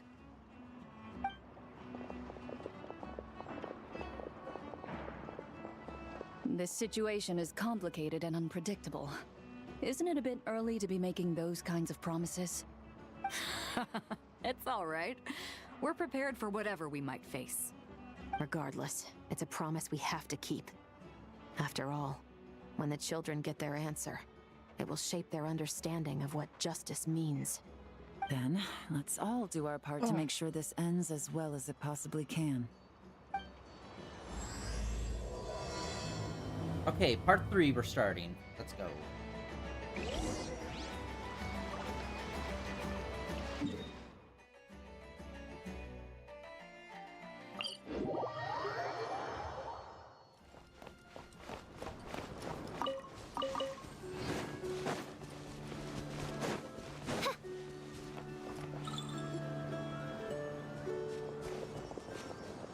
Stop right there! We missed him. By that much. Should have pulled the trigger. Looks like he left behind plenty of evidence, though. Search the area. Let's see if we can find a lead.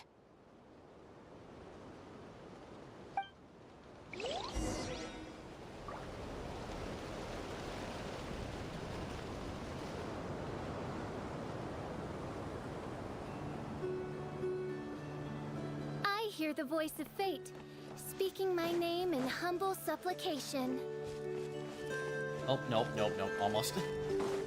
Idiot. Almost triggered a whole other thing, Jesus. These records look suspiciously familiar. Yeah. Doesn't seem very coincidental to me either. What is it? Remember when I said this group's cover was ironclad? They were always careful never to leave a trail leading back to them. The one time they slipped up, they broke the case wide open. We found a cargo manifest left behind at the scene. That's the clue that led us to Nodcry. It was a similar story on our end. And now that same manifest shows up here, among the records left behind by Ashvapati.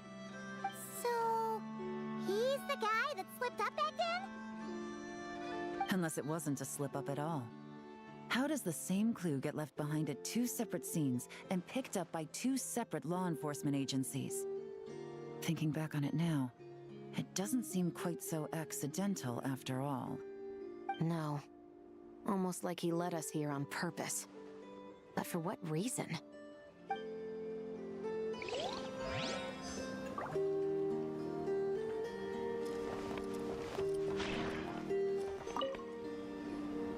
Hey, there's a letter Look at how it's positioned. It was begging to be found. I think it might be for us. You think he knew we would come here? If he did, he's a more impressive opponent than I anticipated. Let's keep going. We can read it together when we debrief.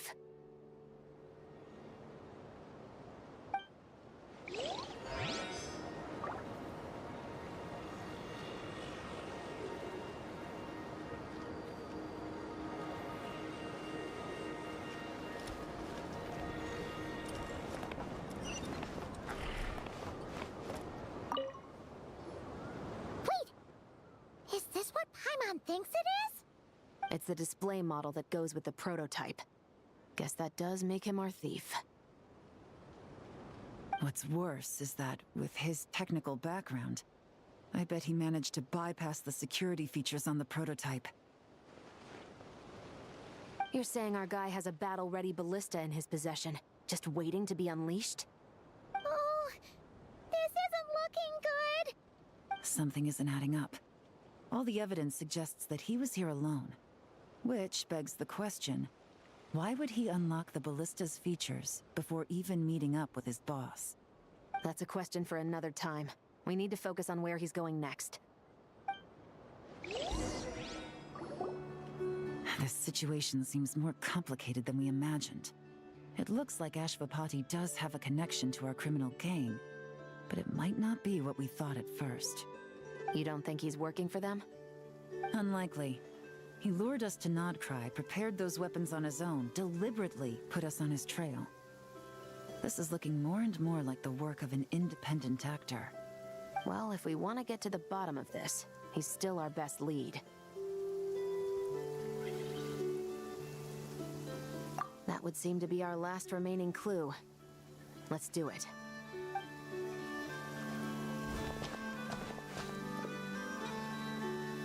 To the officers of the Special Security and Surveillance Patrol and the Liyue Qixing, you certainly live up to your reputation.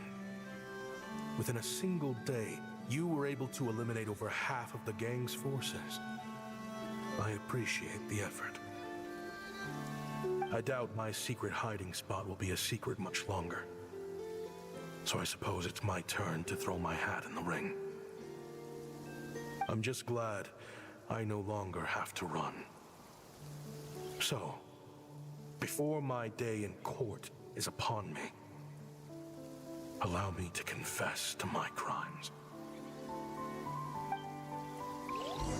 Another thing that I kinda hate.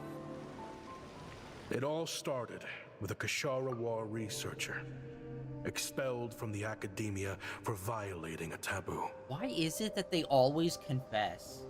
Like, that's also another thing in, like, Detective Conan, Case Closed. The anime, it's one of the longest running animes. It's over 1,000 episodes. It's even longer than One Piece. And so many, I think almost all, I think it's very rare that the bad guy will be caught and they won't immediately be like, I did it! Like, so much of the time, it's them just, like, breaking down, crying, admitting to doing, like, the murder or whatever. And it's just like, why?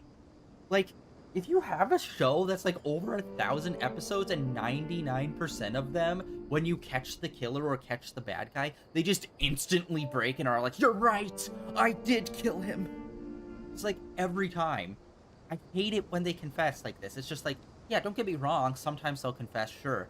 But, like, also, there'll be a bunch of people that would be like, nope. I maintain innocence for my court case. It's just like, I hate when they do that. It's like, oh, they might have caught me. I might as well write a letter explaining why I'm guilty and admitting to it. Just like, bro, I hate it. It's not even a trope, really. It's just like, yeah, that's a thing. Sometimes people do just straight up confess. But, like, the amount of times that it is depicted as people confessing to the thing to realistically how often that would actually be a thing, I think would be, like, way different. But anyway, let's get back into this guy confessing to this thing that he did not need to confess to, just so that we can wrap this story up. Because let's face it, that's all it ever is. Plot convenience. which always drives me crazy. He had dedicated his life to the pursuit of knowledge. But when he found himself in the desert, it wasn't even worth a pail of water to quench his thirst.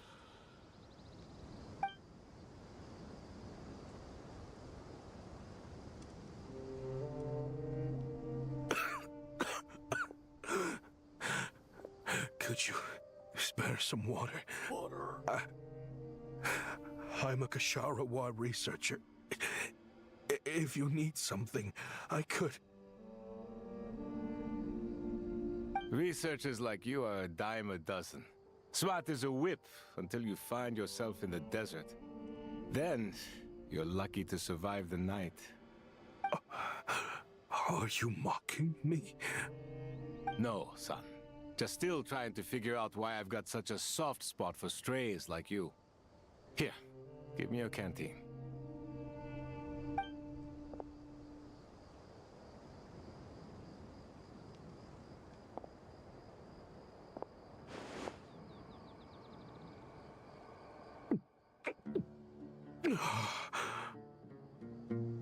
You got somewhere to go?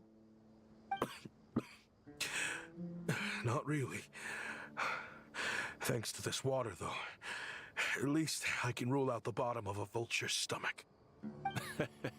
Now you're talking like desert folk.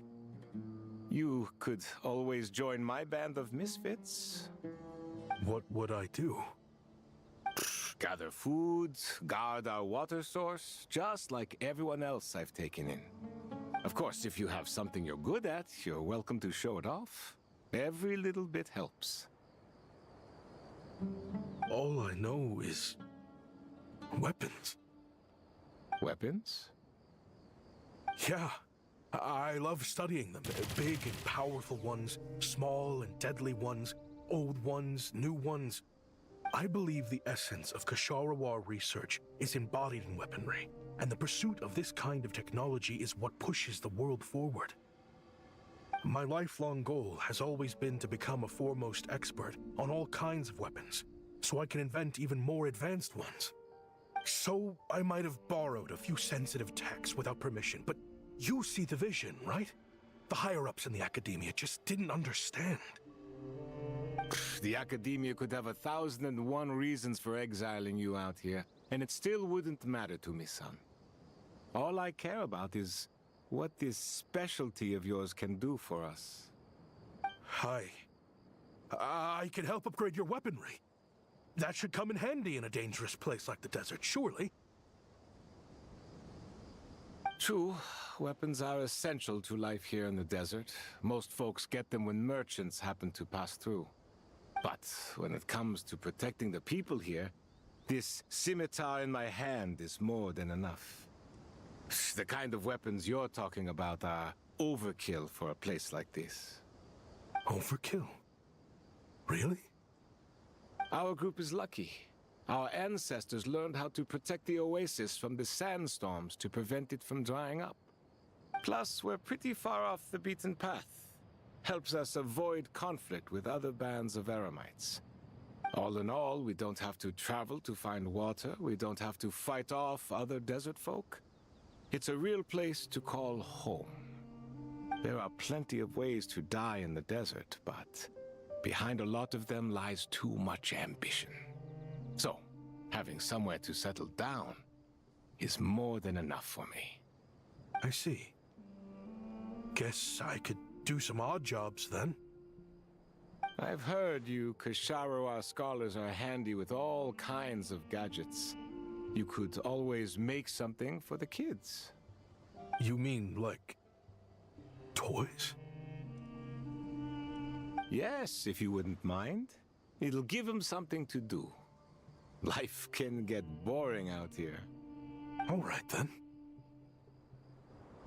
And just like that, a Kasharawa scholar at the cutting edge of his field ended up in the desert, making toys for children. It got boring from time to time, but all in all, those days were quite pleasant.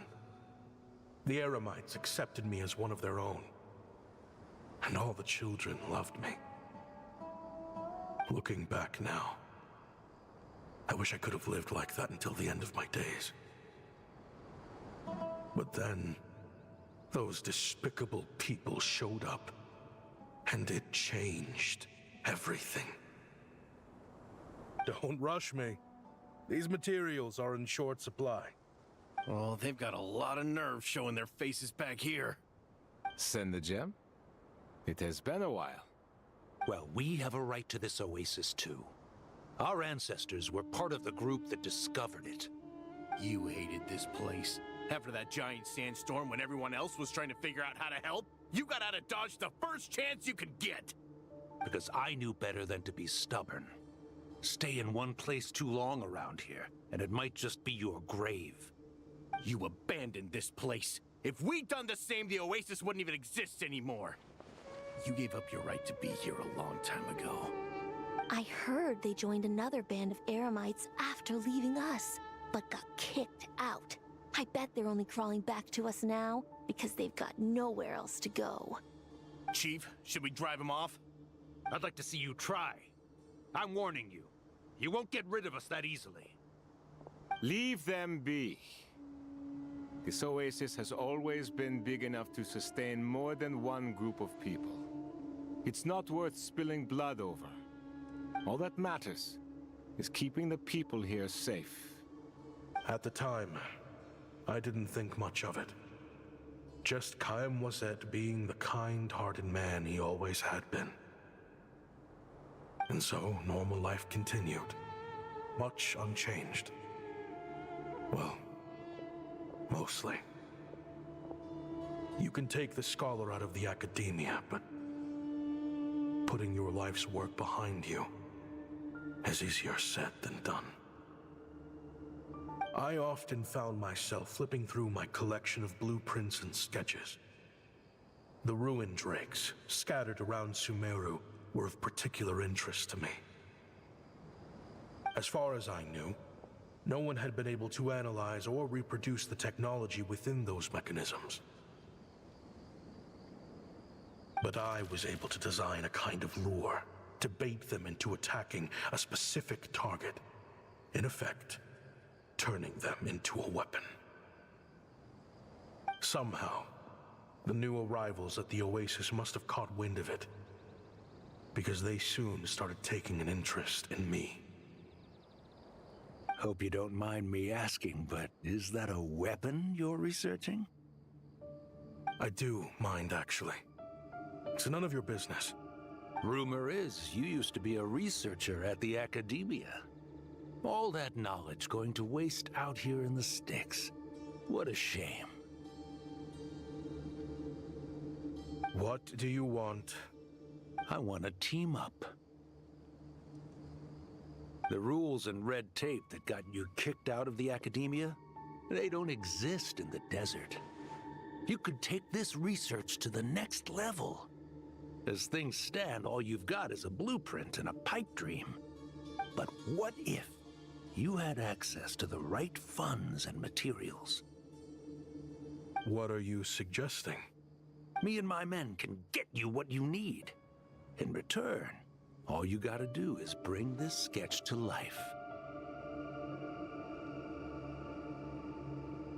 We've always had a good eye for business, just never the right product.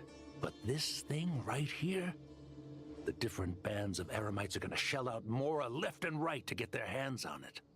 You want to sell it? It's a win-win. You provide the goods, and I earn enough Mora from these people to fund the research of your dreams. I don't know. I understand what you're worried about, but listen, it won't come back to bite the people here. These people don't think bigger than this place. They don't get involved in conflict. I mean, come on. Their biggest enemy is the weather. You've made a bad name for yourself around here. I don't want any part in this. Well, it's your choice. But it could be the last meaningful choice you ever get in life. So I'll ask you again. Do you want to finally develop the weapons you've been dreaming of and realize your academic ambitions? Or do you want to stay here building toys for kids? How I wish I'd made the right choice back then. Yeah, we increased our prices. What about it? You gonna back out?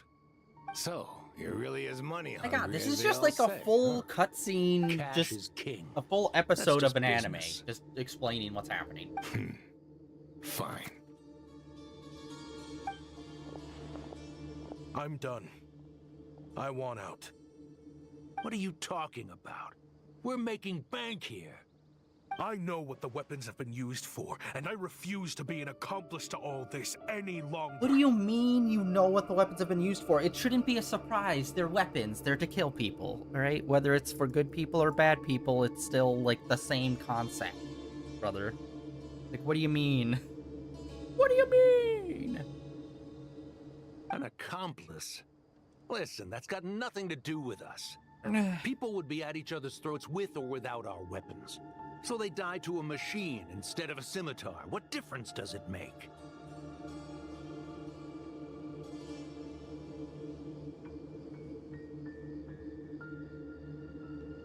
Can't you sell more than just weapons? Surely this can't be all the Eremites are interested in buying.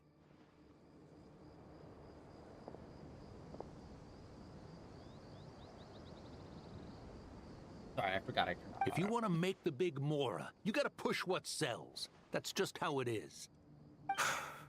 And that right there is why I want out. Fine. I've made more than enough to leave this dump in the dust anyway. If you want out so bad, have it your way. This Burger King? What was that?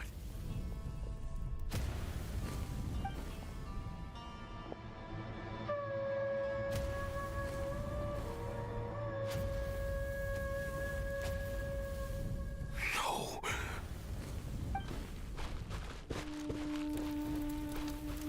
Kaim was it?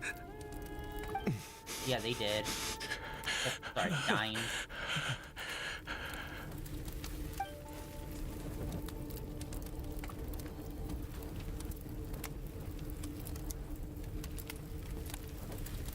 How did this happen? You won't find a tribe in this desert without enemies. People have tried to steal water from this oasis in the past, but Kayemwazet drove them off. Guess his enemies have been holding a grudge this whole time. You sold weapons to his enemies. But he took you in when you had nowhere to turn. You owe him your life. Why would you do this? It was the perfect excuse to drive up the price, that's why.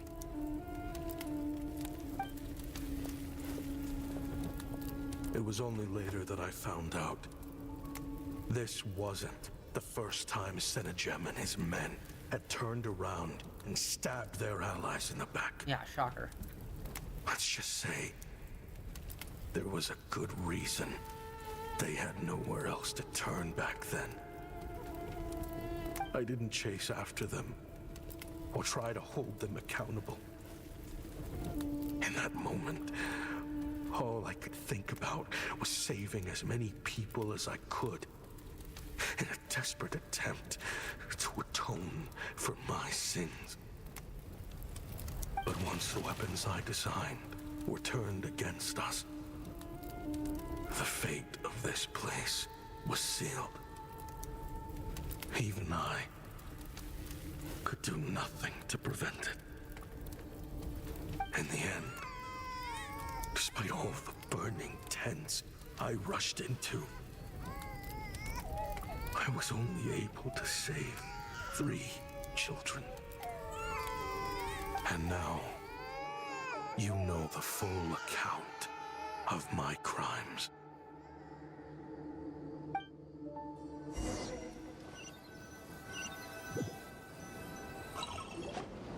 I've been raising them ever since, while attempting to hunt down the men who made them orphans in the first place. This confession is for the kids to read too. So, I hope you'll pass it along to them. Sorry. They deserve to know the full truth of what happened. I'm sorry, I just thought of like the most melodramatic thing he could have done is like, trying to hunt down the people that are responsible for making them orphans. But all I see is the man in the mirror! It's like, okay, guy. Like, they just really don't grasp how to make an engaging story for a video game. They're just writing a story that's just like a story. Where it's like, okay, what part of this makes it a good story for a video game? Interactivity. Investment in the characters through that interactivity. Having a good story, like, it's such a weird thing because, like, a good story is a good story no matter what. But when you have a good story in a video game, part of the responsibility is making the actual gameplay part connect with the story. And it's like, you can have a good story in a video game, but that doesn't necessarily make the video game good. Case in point, Genshin can have some really good writing, but they fuck it up by doing 30-minute cutscenes instead of making it more like part of the actual game itself. Because honestly, at this point, this is basically just like an anime that you just like have to walk to each episode in between. It's like a walking simulator between episodes of anime. It's like, then that's not really a game now, is it? That's like just having like a DVD, that's like having like a movie, a physical movie on a DVD. And it's like, oh, well, to play each episode, you actually have to navigate a puzzle of menu systems to play each episode. It's a game. No, that's just shitty design. What? I know I'm in no position to make requests, but please, help them find loving parents to take them in. Above all else, they deserve a true family. Back then, I failed to see this through to the end. But I won't make that mistake again. Jeez. If this is true... He's after the same target as us. And he's out for revenge. He even lured us to Nodcry to help him get it. I think I know what he's planning to do with those ballistas now. If I'm right, this doesn't bode well. Then we need to find him ASAP! It sounds like he's about to do something super dangerous. But we promised the kids we'd bring him back safe. I can't just let him get rid of our target either. This crime ring runs deep. There are still many other conspirators we need to track down.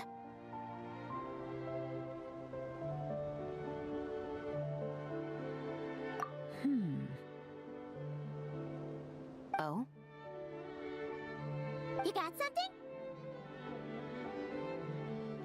He knew we'd be out of the picture investigating this place. I think he decided to spring the trap that we set up. Oh, snap! He's not working for them, so our original plan could have worked all along. The meeting will be happening any time now. Quick, we need to head to the rendezvous point.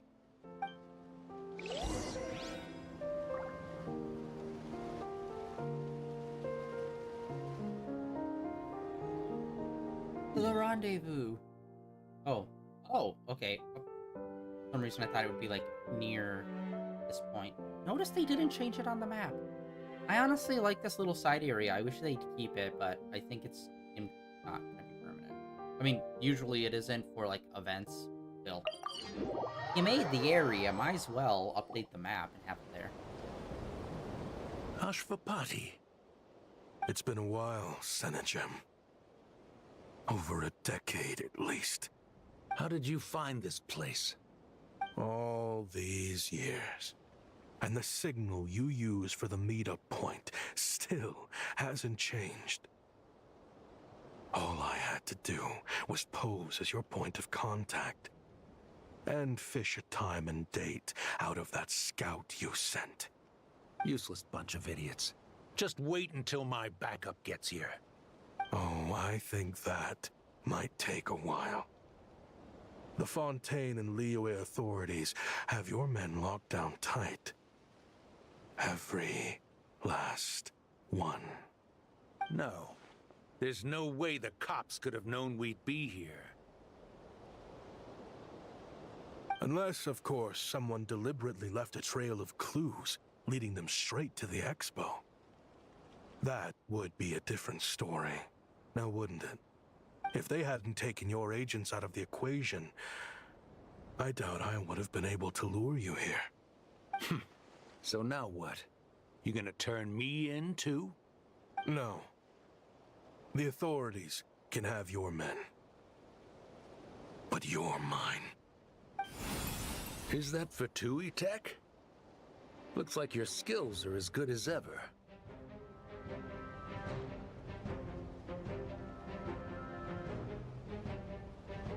Listen, I know you're mad that I've been racking up Mora without you all these years, but it looks like you still got it.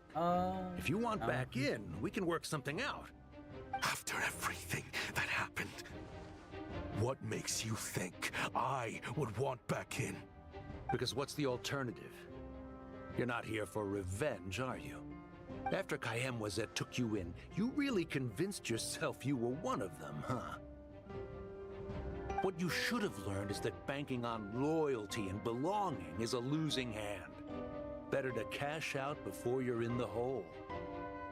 In the desert, my people live by one rule and one rule alone. The last laugh doesn't go to the righteous. It belongs to the one who knows how to cut their losses. Just look at me. When there's Mora to be earned in the desert, I'm a desert folk. When the opportunities in Fontaine are sweeter, I'm a Fontanian. You think everyone is as much of a lowlife as you? A lowlife? There's nothing Mora can't buy, Ashvapati. That includes prestige. You're talking to a renowned Fontanian philanthropist who lives in the Vasari Passage and spends his days going from one grand banquet to the next. Nobody who counts would dare call me a lowlife. Are you done? Clearly there's no reasoning with you. Fine. Have it your way. But if you want me dead so bad, why'd you come to face me alone? That wasn't the wisest decision now, was it? He's a literal weapons maker. What the do you mean? Like,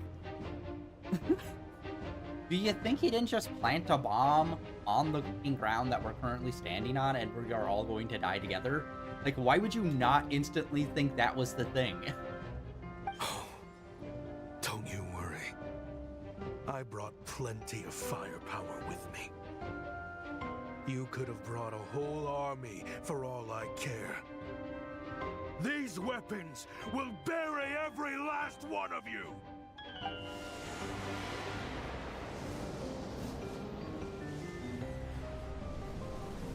Intercontinental ballistics. Are you crazy? If that thing fires, you're not getting out of here alive either. Yeah. Yes, that's the plan. It's high time both of us paid the price for our sins! He's lost his mind. Get him! Start breaking his bones until he removes this barrier! Hold it right there, all of you! Otherwise, I've got enough firepower to go around, too. The Maison Gardiennage! You got here sooner than I expected. Hey! What's that in the sky? Looks like bad news! Ashvapati, you have my word that these people will face the judgment of the Fontaine courts. Remove the barrier and come with us at once. Fontanian justice is too merciful for them. You should leave us. Stubborn fool. I don't deserve them. I have to atone for the things I've done. What is it you feel you need to atone for? Weapons research? You're from Liyue, right? Your ancestors were the first people to master the recipe for gunpowder. And yet, they turned it into fireworks and firecrackers that even children could play with. Surely, It's choices like that which make Liyue what it is today. I hear that it's a very peaceful place to live for the most part. But me?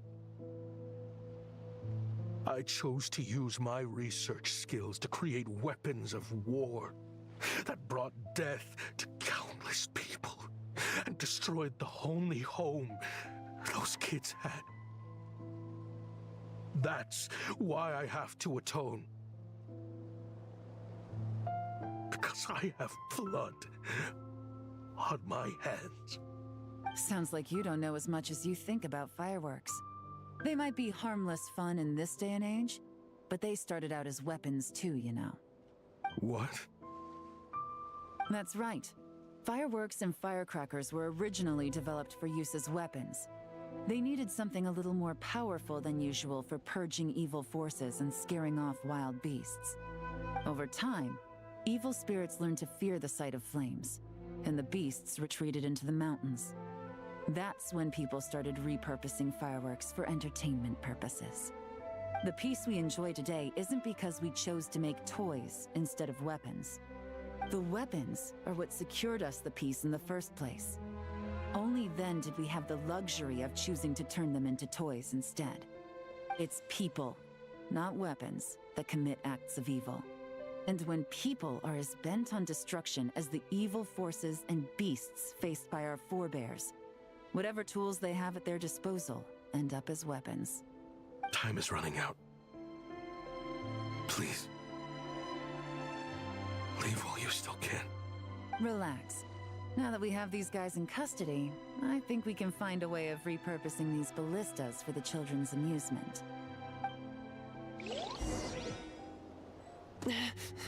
Oh, full-on cutscene. Here we go.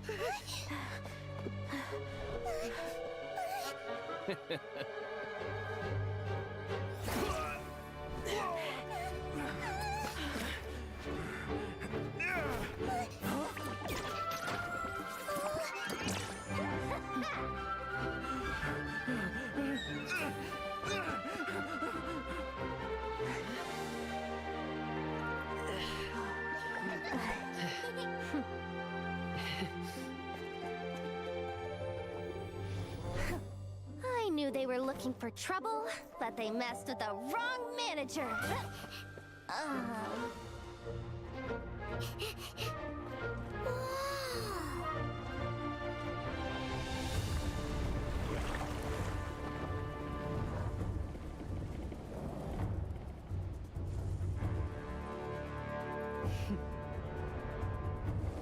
Mio's got an alternate outfit, doesn't she? Like, I'm pretty sure.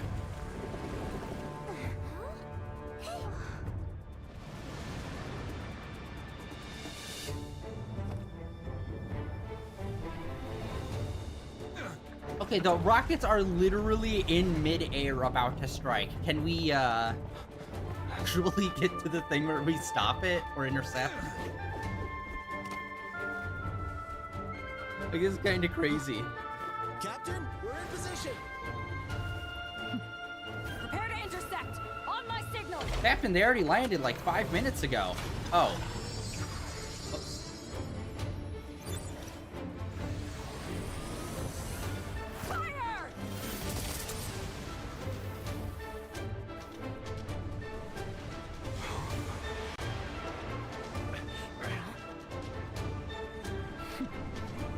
But how?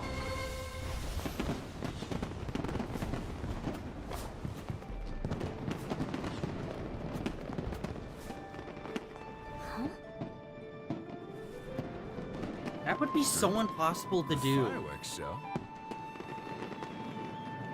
You'd need to know where the rockets were set, you'd need to know where the rockets were going, and you'd need to know the exact pathing of the trajectory. You couldn't just do all of that on like a few dozen on the fly. Unless your brain is literally a supercomputer. And then you also need to make sure that your rockets are Recording mode on. intercepting at the right angle. Has this always been part of the show?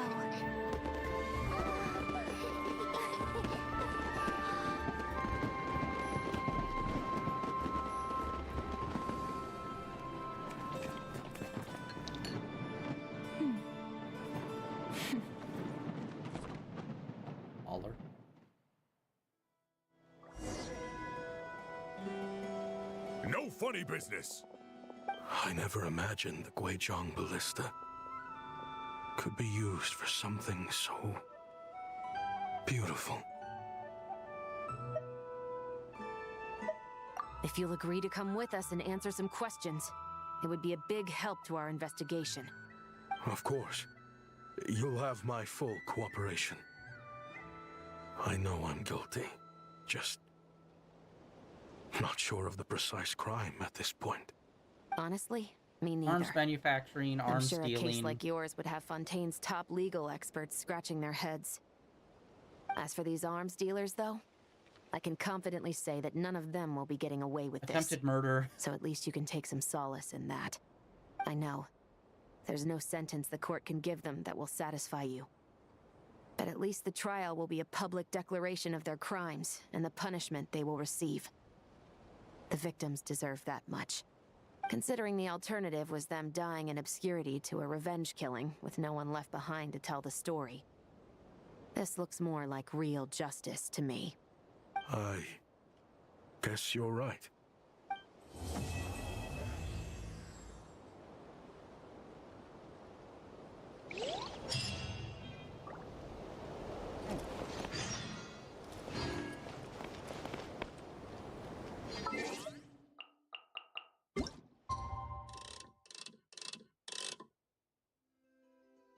It's always so much of it is always 2 days away.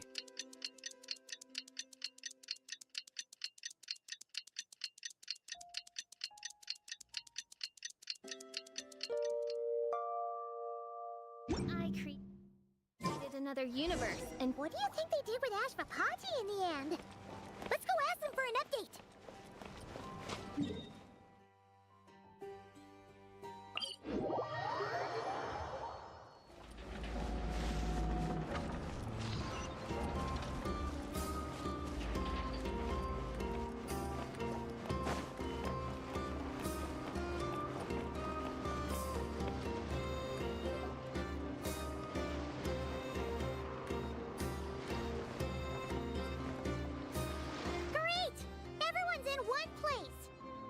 Now that we are on the other side of this incident, I suggest we put any remaining questions to rest here and now.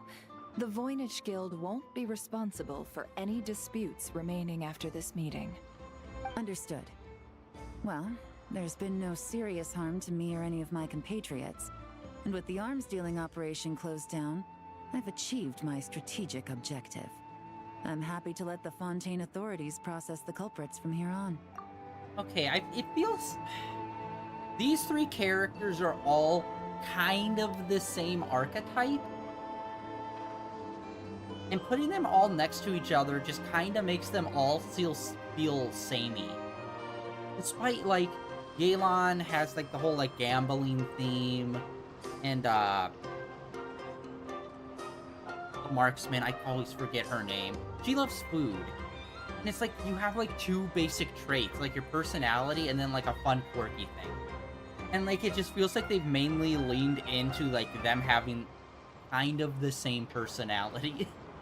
It's like, that's the most boring part, brother. Like, what? Kind of shows how flat some of these characters are. Of, like, here's, like, the archetype of these characters. And then you do little, like, changes to make them unique. But then you just focus on the parts that make them the samey archetype. It's like, brother. And I'd say, what's her face, the green hair, she's probably the most bland out of all three of them, because I can't really necessarily say what her unique thing is. Like, okay, she's a businesswoman, I guess, but I'd say that plays into more of the trope, and rather than, like, makes her different from the other three. And it's like, brother, people are different and complex, and it's more than just, like, two characteristic values. But this really just shows off how much they're all the same. It's like, oh god. Was that on purpose, or was that just a happy accident of bad writing? I appreciate your flexibility. I'll need all of them in my custody to proceed with the case files. As for you... In fact, her personality is a little more strict than I thought, too. since we haven't had a lot of Given experience your with her. association with the Voynich Guild, I suspect the boss of the Curatorium might raise some objections if I insisted on bringing you into custody as well. Then what do you propose, Miss Chevreuse? While pursuing one of the suspects in this case, it was unfortunately necessary for me to destroy a certain signboard in Nasha Town. Is that an official confession, officer?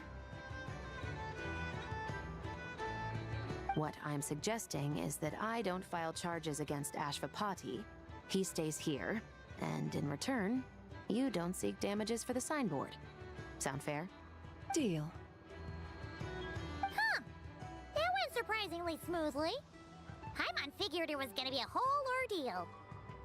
Uncle Ashvapati, we... They told us the whole story. Everything you've done. Even so, we still want you as our uncle. But I... If you'd been less trusting of the promises these men made to you back then, and left some weapons for your own people to defend themselves with, maybe things would have turned out differently. The way I see it, your crime wasn't the weapons research itself. It was failing to use that knowledge sensibly, to protect the ones you cared about. Yeah. You're absolutely right. Well then, what are you waiting for? The chance to atone for real is staring you right in the face. Children, from now on, I will protect you with my life. Traveler, Yelan, on behalf of the Fontaine authorities, it has been a pleasure working with you both. I wish you all the best. I have plenty of other business to attend to, so it's probably about time I got going as well. See ya. Looks like you're a free man. I guess, but even if they won't arrest me, I still have a lot to answer for. I joined the Voynich Guild with my own agenda and nearly ruined their reputation. Are you really gonna let me get away with that? After you joined us, it didn't take me long to find out that you'd lied about nearly everything. Everything except your desert origins. That turned out to be true. I actually consider the desert my home too, so I was interested to learn who the real Ashvapati was. Thanks to the Traveler, I now know the full story. And my, what a story it is. Granted, the final chapter caused us a fair amount of trouble. But hey, sometimes that's the price you pay for a good ending. Are you serious? I mean, obviously I can't let you stay in the guild. Not after all the rules you broke. I completely understand. I'd recommend that you take these kids back to the desert. Why? The desert has been plagued by seemingly endless conflict since as far back as I can remember. But your story offers a glimpse of a different way of life. Maybe there really is hope for peace in the desert. The Sumeru of today is a different world than what it once was.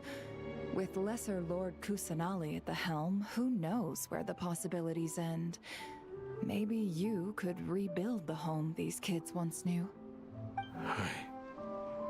I'm flattered, really. But that was a lifetime ago. I'm sure the sandstorms will have buried any last trace of that oasis by now.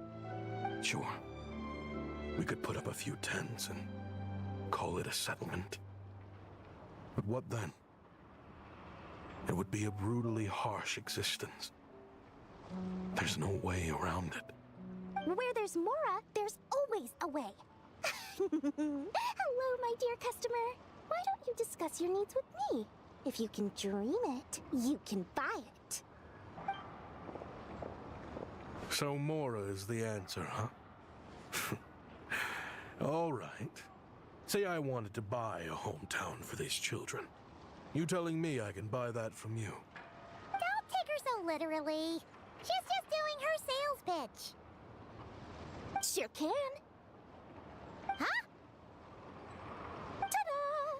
present to you one magical gemstone created by none other than the renowned mage Alice herself. Simply plant it in the ground, and a spring will instantly start growing. Before long, you'll have yourself a fully fledged oasis.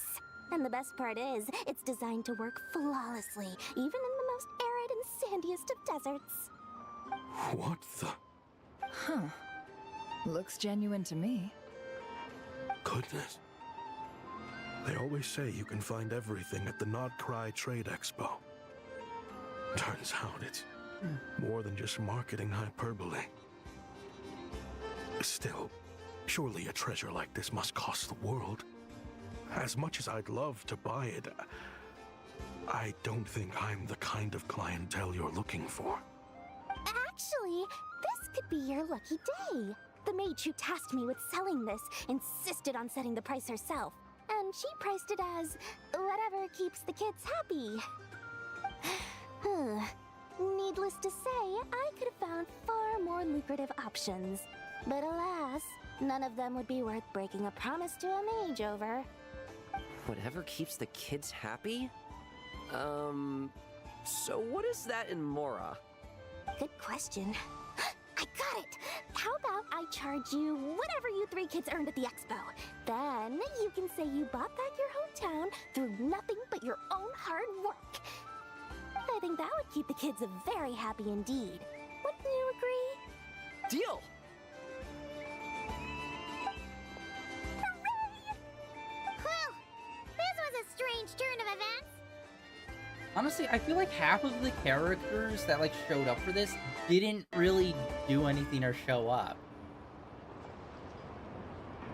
I mean, we mainly dealt with Yelan and God damn it, I know it starts with a CH. The purple-haired cavalry girl. We mainly dealt with those two, and then a little bit of Beto, and like everyone else was just like at the booth. I think it's safe to say that this was one of the more memorable trade expos. Alright. Oh, and then that was it. Yay! Alright. Dang it, keep...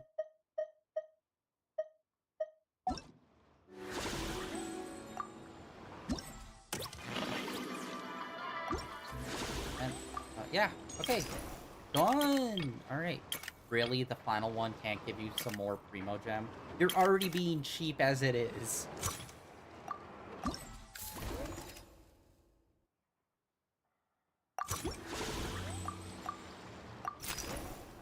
Okay, let's go and finally do some of these.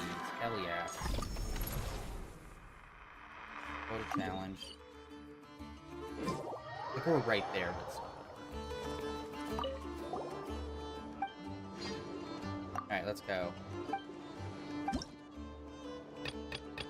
Oh no. Okay, we'll see, let's see. Oh no! I thought this was just gonna be like, oh, we're gonna set up ballistas and shoot and stuff. He looks dope.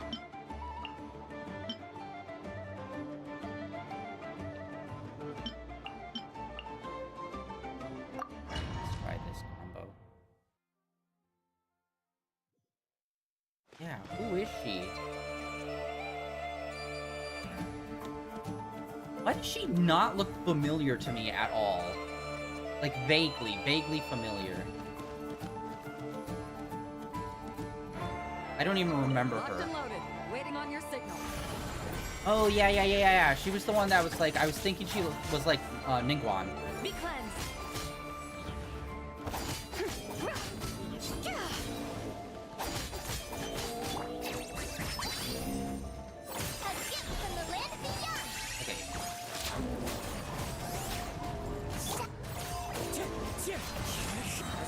Defeat enemy to accumulate progress. Yeah, this is basically...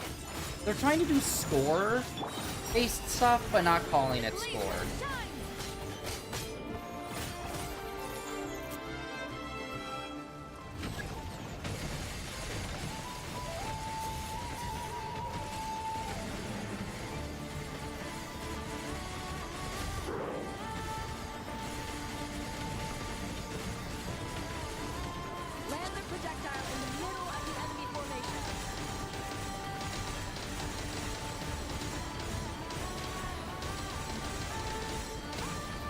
Okay, what is going on? They're just kind of... Okay. It's literally just a fight. And then you... Okay. Yeah, I'm exiting. This is boring. It's literally just like...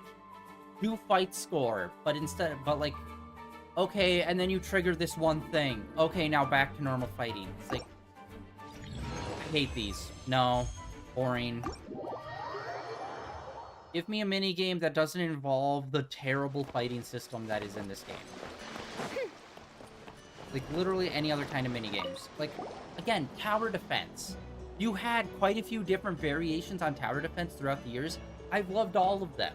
Where the f are those? I feel like we haven't done anything like that in, like, literally 2 years. I don't know why. Okay, but yeah, that's just a super basic fighting, and then you trigger the shooter mode. Alright, let's see what this is. Enemies incoming, okay.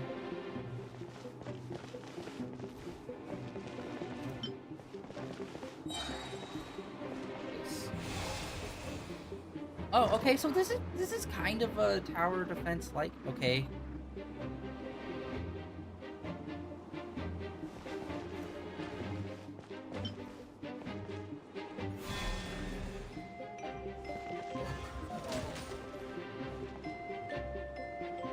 Okay, yeah, this, okay.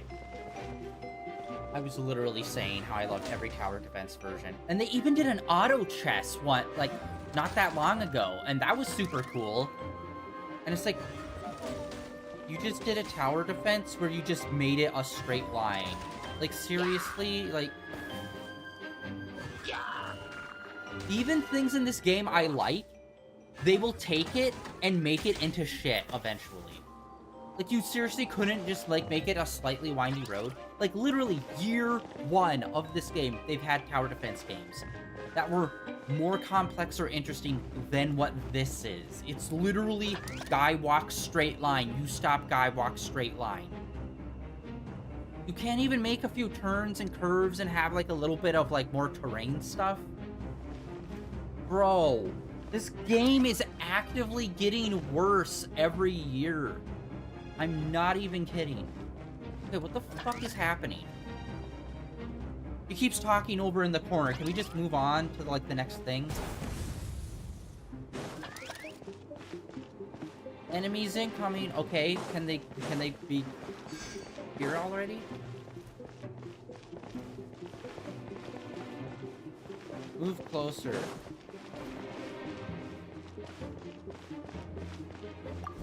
Got it. So they were trying to teach us a thing.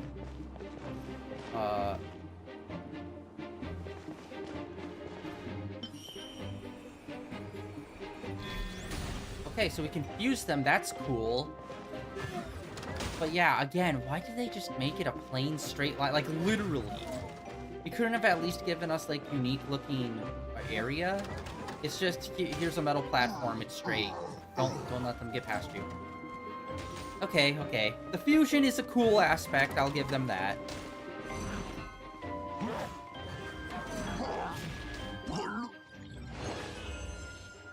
Okay, so that was just the tutorial teaching you that. Okay. I guess that's not that bad. Let's try another one and see if maybe the terrain's a little bit more varied and different, and that was just for the tutorial. Like, I'm willing to admit, maybe that was just the tutorial. Let's see if this is any more complex, or is it, nope, just more straight line. Brother. The match is about to begin. Please, get ready.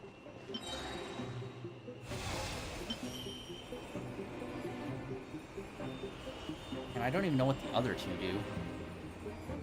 2 separate mechanical combinations, like placing a cake atop a steak.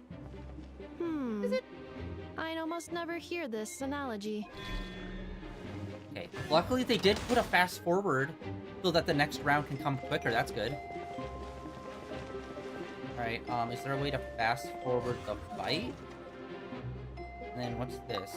Oh, okay, this just gives us all the stats. Okay, this is cool. Basically, everything else other than the actual terrain looks to be better and improved.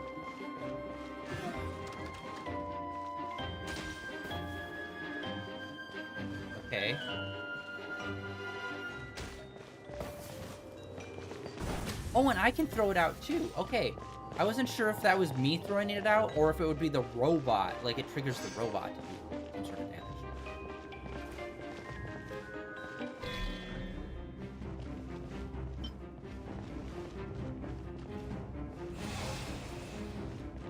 New attacking units have taken the field.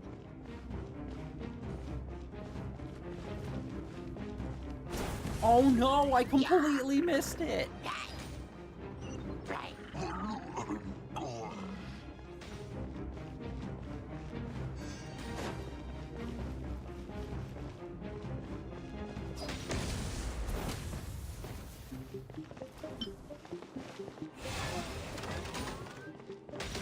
Okay, this is cool. We can do an attack. We can level up people. Okay, this is actually a lot better than I expected, okay? I thought, honestly, they just gave up and was just like, here. Straight line, do defense. Because, unfortunately, Genshin has went downhill quite a bit with a lot of their, like, mini-games and stuff. Like I said, they did do auto chess, though, not that long ago. That was super cool. I wish they kept that in the game. And who knows, maybe it is somewhere, and I just don't know about it. Why did you... I need a new controller. This is bananas. I literally was pointing... Literally, look how he turns to the side. I'm not turning. I'm just hitting for... Okay, I can't aim with this fucking fire to save my life.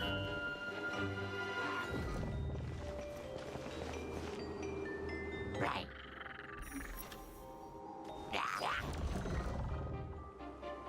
There. Oh my god, that was so dumb. Yeah, I need a new controller. This thing's starting to get stick drift. Like, look at that. I'm literally just moving forward and then back to neutral position. And he just, like, sometimes just turns in other directions. I'm not doing that. He's literally just slightly moved forward. That's it. Didn't hit any other direction. Don't know why this thing keeps turning.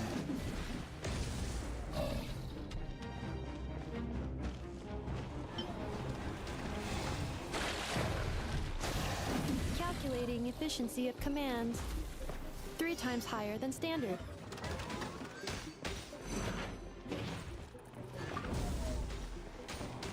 Dang it. This will be my final attack. Oh, shit. Ha, ha, ha. This is actually pretty close. Oh, we can fuse 2 different types. Oh. I thought you just had to fuse 1 type. Okay.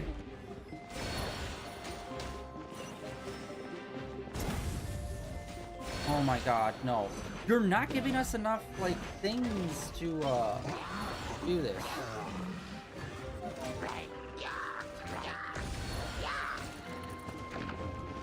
Traveler's defenses have been breached. I am quite good at this. Like, I'm not getting it. Like, it's just not giving us enough monies. What? No, no, wait, why did it go to... I hit the wrong button. I'm a fucking idiot.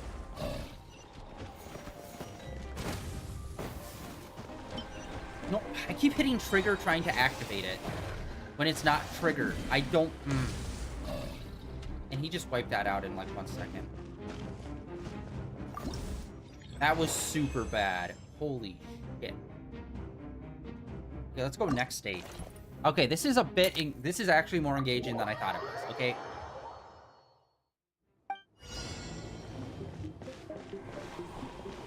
But yeah, the fucking aiming on our R2 sucks ass so bad.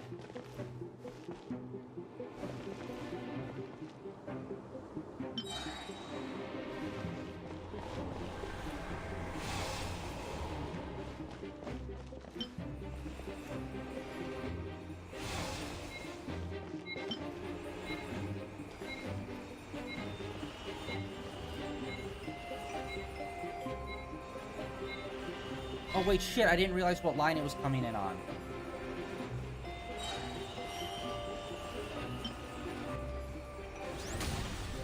I'm dumb.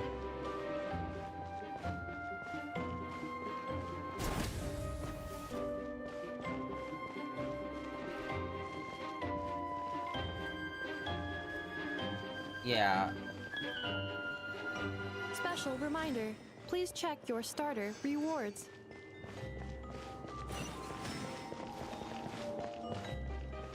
Okay, see, this is giving us way more.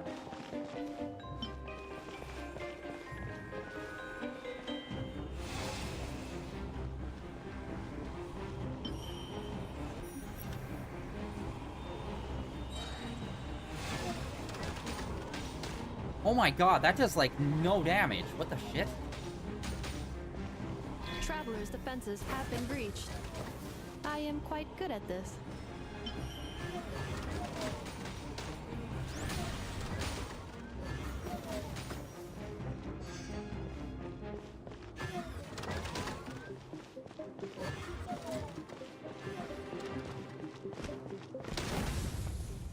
Yeah, that's not happening.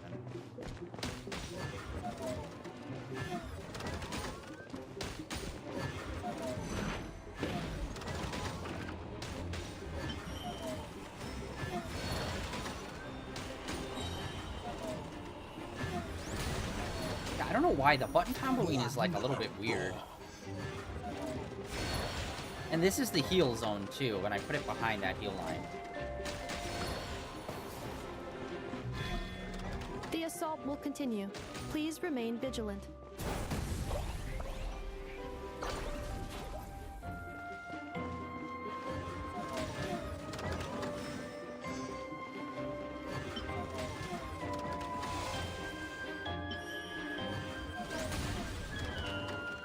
And then this is our weakest line by far.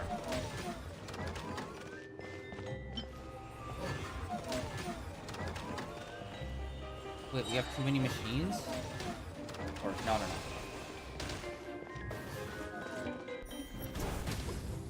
Yeah, trying to aim and hit those guys up above is a little weird just because it's more of like a splash rather than a direct hit.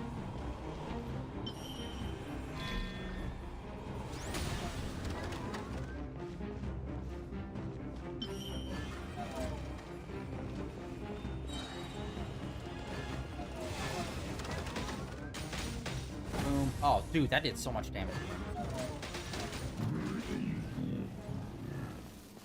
Boom.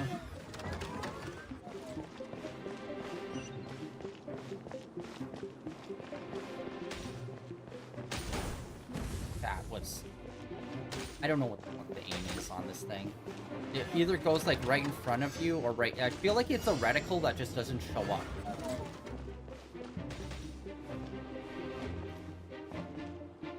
We haven't tried this one yet. Let's try this. This will be my final attack. I don't know what that does. Ha, ha, ha. Okay, I literally think it's like a reticle that for just a gap.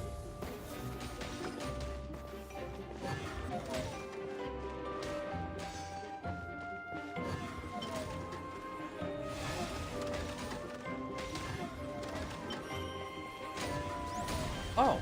Oh! If you set them in a different combo sequence, it does a different element. I did not fully realize that.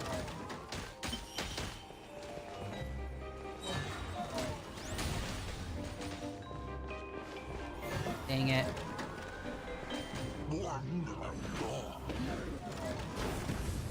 That did not hit. Dang it! Hit it through again. Oh, it does put up a shield as well. Cool.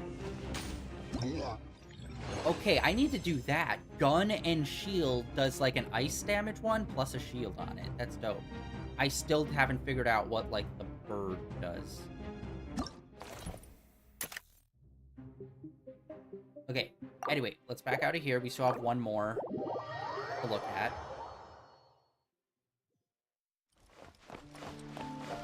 Be down here. Perhaps it's her? Sure. Okay, she's not interacting. Maybe it's up here. Ah, yeah, right there.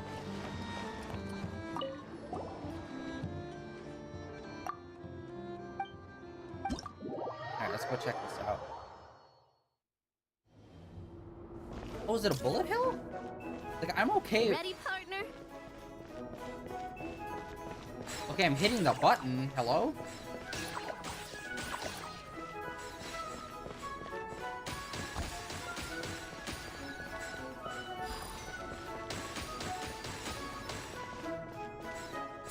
Oh. Okay, so I collect it and then I shoot it.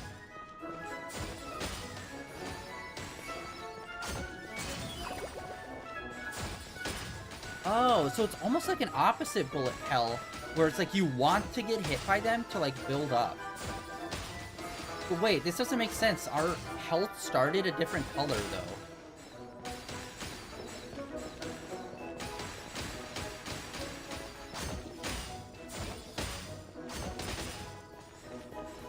Oh, maybe specific colors is specific ammo, and that can only hurt specific enemies then. And then the other colors hurt you. Maybe?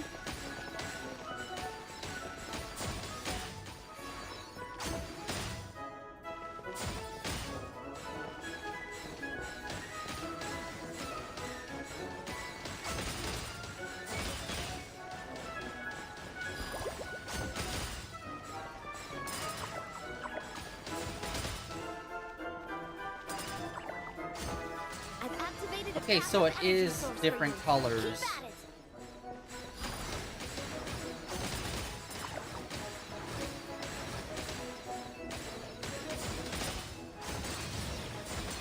And you can't, it's like kind of hard to aim too, at which one you're trying to aim at. Because it's kind of like a proximity thing. But again, when there's like two like right next to each other, it's like not that good of a proximity.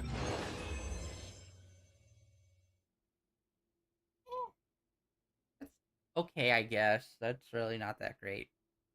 Yeah. I think that's okay.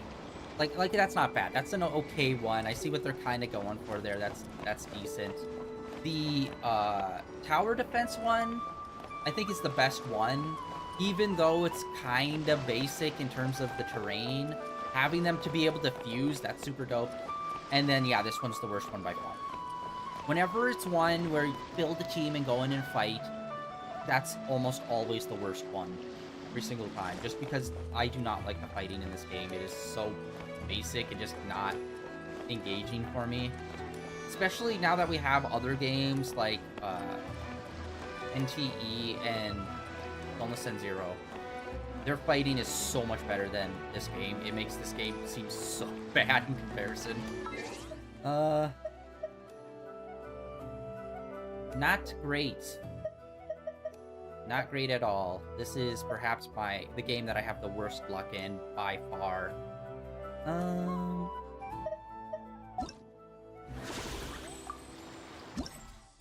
guess we can get some of the rewards. We didn't really super explore a lot of these ones. Except for this one we did. There we go. Let's name. But yeah, I just wanted to get through all of this because I didn't know how in-depth it was going to be. And again, like usual, the story that they're telling at the root has some interesting components, but then like literally everything else around it is just like very bland and very like, we've literally heard something similar to this story at least 2 times before in this game. And it's just like, brother, you need to figure out how to make some of the storytelling in this game way more engaging, other than walk over here, watch a 20-minute cutscene of people explaining to you why this matters. It's like, guess what? That's not good. If you have to spend a 20-minute cutscene explaining a person's backstory to make you want to care about them, then you're not doing a good job as a game designer. You're just writing an anime or a light novel at that point. So it's just like, brother. Like I said earlier, like the perfect encapsulation of this game is that at this point in Genshin, like I'd say 75% of this game is walking simulator with cutscenes. And then there's a handful of times where it's story that's actually like combat. I'm not talking the regular enemies you fight, but like more of the boss fight variety kind of stuff. Or the fights where it's like, they're actually narrating over the fight and providing story, which is what I vastly prefer over what they regularly have been doing here. Okay, we got that. Primo gem. Yeah. But yeah, I think that is going to be it for today, guys. We've already been going for almost 3 hours, and we were able to make it all the way through the story. The story was about 2.5 hours of just, like, plowing through it for this event, which, honestly, it was longer than I thought. At first, I thought because it started, like the window of this event is only, I think it was 11 or 12 days long. I thought it would have, like, very bare minimum story and just mainly focus on these, but it actually had more story than I thought. I thought maybe it'd be an hour, hour and a half, but instead it was about 2 hours long to get through. So it's like, okay, decent length story. Story was pretty boring, but okay, decent length. I can't wait to see what the next update's gonna be. Just because, like, honestly, this whole year has just kind of been like, what is this? Because my entire thought was, like, we are going to be going to Snezhnaya. And then they sidetracked us here with the spaceship. And then they've kind of not really been doing much since we did the whole spaceship thing and we got our new fit. So it's like, I'm assuming it's just going to be... I don't even know, what's the update that we're currently on? Is it 0.7, I think? Or 0.6? Hold on. I have it written down. It's oh my god, it's only 0.5. Holy shit.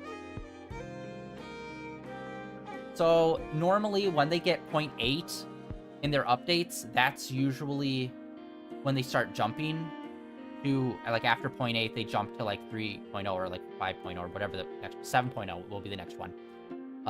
So we still have quite a few updates, and it's just like, what are they going to be doing in, like, the next 2 to 3 updates? Because I feel like they've kind of done what we've needed to here, and we've kind of not really just been doing anything. And I've just kind of been waiting for Snezhnaya to, like, pop up. And it's like, okay, like, if you want to do more story outside of Snezhnaya, cool. But you kind of need to give a story and not just, here's updates with character stories. It's like, brother. So yeah, honestly, this game has been, like, it's so weird. Because, like, the previous area was very rocky for me. A lot of it I didn't really care for. This area started out super strong with a really interesting bad guy. And then, what was it? I think it was 2 or 3 updates ago. Like, it was not a lot of updates to... I think it was, like, 0.3 was the last really good update. And then everything past that has just kind of been very bland. But I hope it gets better. I hope, like, very clearly, the latest bad guys they've been showing off have been really cool and really engaging. So it's like, yes, I want more of that. And then they're like, you want more of this? It's like, yes, I want more of that. And they're like, how about no? Here's a bland update with not really much story. Oh. Okay. I'm just hoping that, like, they're having their good writers write the next arc all the way through. So the entire, like, next arc will be way stronger. But, like, this has been rough. This has been very up and down. The highs have been high, and the lows have been very punishing so far in the 6.0 era of Genshin. But yeah, that's gonna be it for today. We took a look at all of the little mini games. Like I said, 2 out of 3 are pretty good, and they usually do some sort of fighting combat team-based fighter thing usually, so it's like that's not a big surprise. But yeah, that was pretty planned. The turret one, I say, is the funnest, and then, like, the kind of reverse bullet hell one was pretty fun, and I really like that one. It's like, cool. Yeah, that is it for today, and that's probably the last time we're going to be playing Genshin until the next update happens. Like I said, NTE, we're probably going to get back into that tomorrow, which I'm super excited about since that just dropped last week. I've been super into that, wanting to play more of it. That's been... We'll see how that goes. We're still super early in the story. I'd say we haven't really experienced a lot of the main story in that, so I can't really focus on, like, what the main story is supposed to feel like and be. Because right now we're kind of in, like, a weird lull in the main story, despite us not really having much main story experience. But yeah, tomorrow we're gonna hit through the story arc that we're on, hopefully push forward and see some more of the weird supernatural stuff. Honestly, it's been super fun, and just between Everest to Neverest, or Neverest to Everest, NTE. Neverest to Everest, and Lords of the Fallen, those two games, I've been super locked in on both of those games on stream, and they've been so freaking fun to play. I do not know what the newest PlayStation Plus games are for this month, though. Let's actually check that.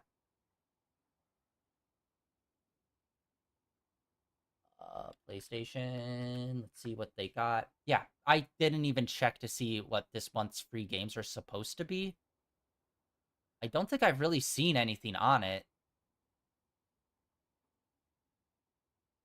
Where are you? Wow, I don't see a post anywhere.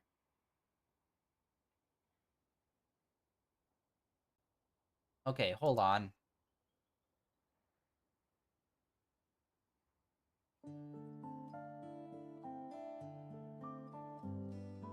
What the fuck are the free games? Like, am I crazy? Like, it was not on their Twitter. Usually it's on their Twitter and it's like posted. Games leaving P. No, that's the more advanced stuff. Alright, let's see here.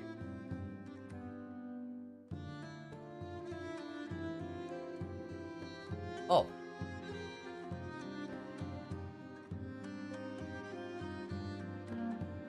Ooh, okay. Let's see here. May download free games. Oh no, that was April. Sorry.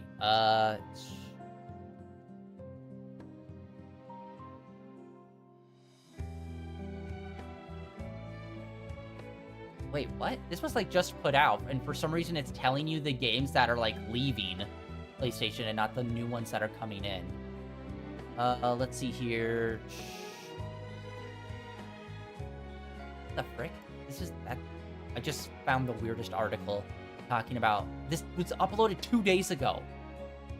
You're talking about games that literally were free last month. Like, what kind of AI bullshit? Lame. Okay, Wednesday. The lineup will be announced on Wednesday, May 13th. Why is this month so weird? The full lineup will be announced on May 13th. Oh, god damn it. I'm sorry. They keep intermixing the free games with the games that are coming to like the Game Pass kind of thing that PlayStation has, instead of just telling me what the free games are. It's so fucking annoying that they keep mixing those two things together. It's like, no, I'm looking for the free games list. Jesus. Why are you being a chud today, internet? Okay, what about this? Is this it? May, monthly games.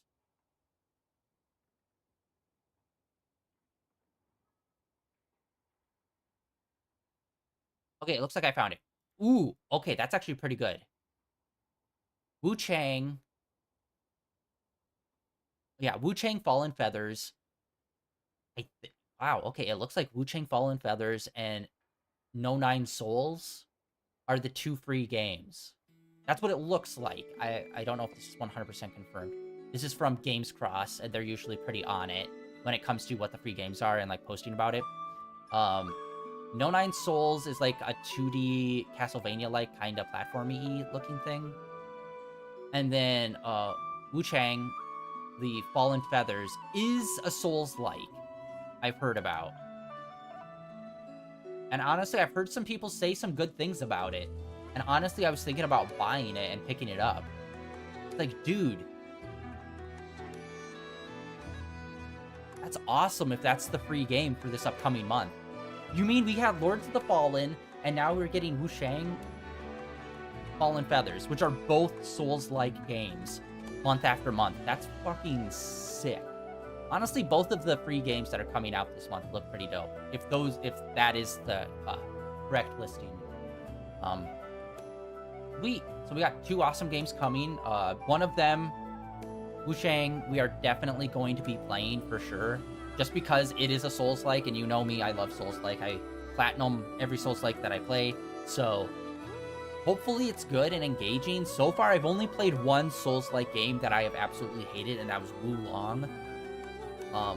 But yeah, we'll see. Like, I remember this coming out and people saying that it's a pretty good Souls-like. Well, it's like, sweet. So anyway, yeah, those are the free games coming out.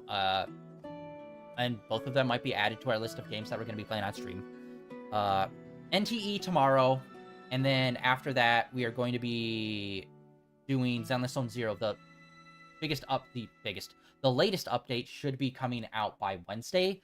So we're going to be playing that, and we are going to be pulling, because I have been saving up literally for this whole last update, for this upcoming update, because we're getting the new Krampus head agent, who looks awesome, and she has the ability to boost ice damage, which our bread and butter is a ice character, so combining those two together should do massive damage. And then the new form of Starlight Billy is going to be coming out.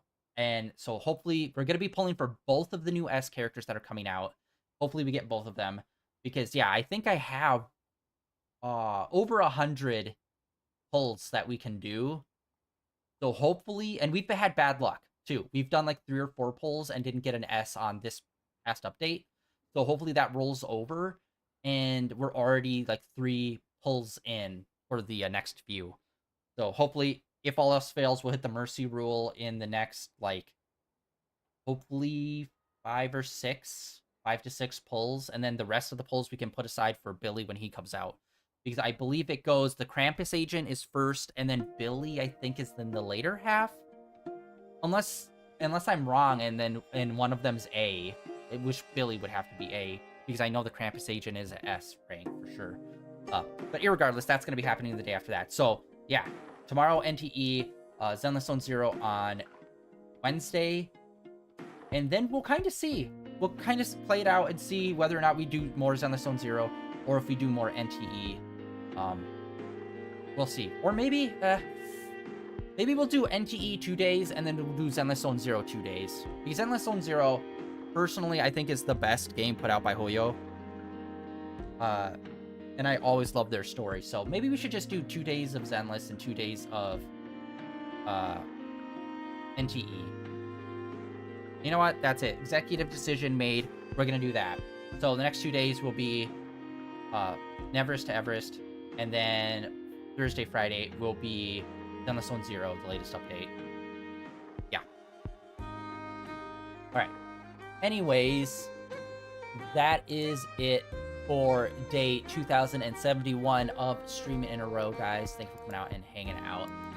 Honestly, I'll admit it, this was a pretty mid-stream, probably sub-mid, just because a lot of it was just watching the cutscenes for a lot of the story, which, let's face it, this isn't going to be impacting literally anything. Although I do hope they expand more upon some of the stuff that we did over in the new Mondstadt area. That was super freaking sick. I hope we get to see more of that kind of stuff coming up in the next few updates. But yeah, that is it for today. Thank you for coming out and hanging out. Like always, links down below for all the usual stuff. Blue Sky, Twitter, links over to my YouTube channel where all of my past VODs are, including the past 6 years of Genshin, Zenless Zone Zero, when we tried to get into Honkai Star Rail but got freaking hard blocked on some fights that were ridiculously hard for like 0 reason.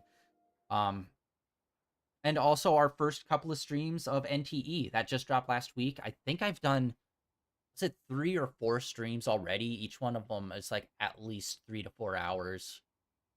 What were we up to on that? But honestly, and I still say we're super early in that, and I am super, we've only done 3. Only 3 streams so far. Yes. And honestly, I'm super excited to hop back into there. It's still got that new game smell. We still got so much more to explore and look into there. I just can't wait. And honestly, I can't wait for the first big, like, update to happen, just to see, like, what should we be expecting in terms of, like, expansions, in terms of story, in terms of just, like, areas getting expanded and opened up. Like, how are they going to handle that in this, like, city area? So that's going to be super exciting to see. Maybe they'll make, like, new roads that weren't there before to connect to other cities in parts that we haven't seen before. But again, it's all super fresh, super new. And yeah, that's it for today, guys. Thank you for coming out, hanging out. I'll catch you guys here tomorrow with NTE.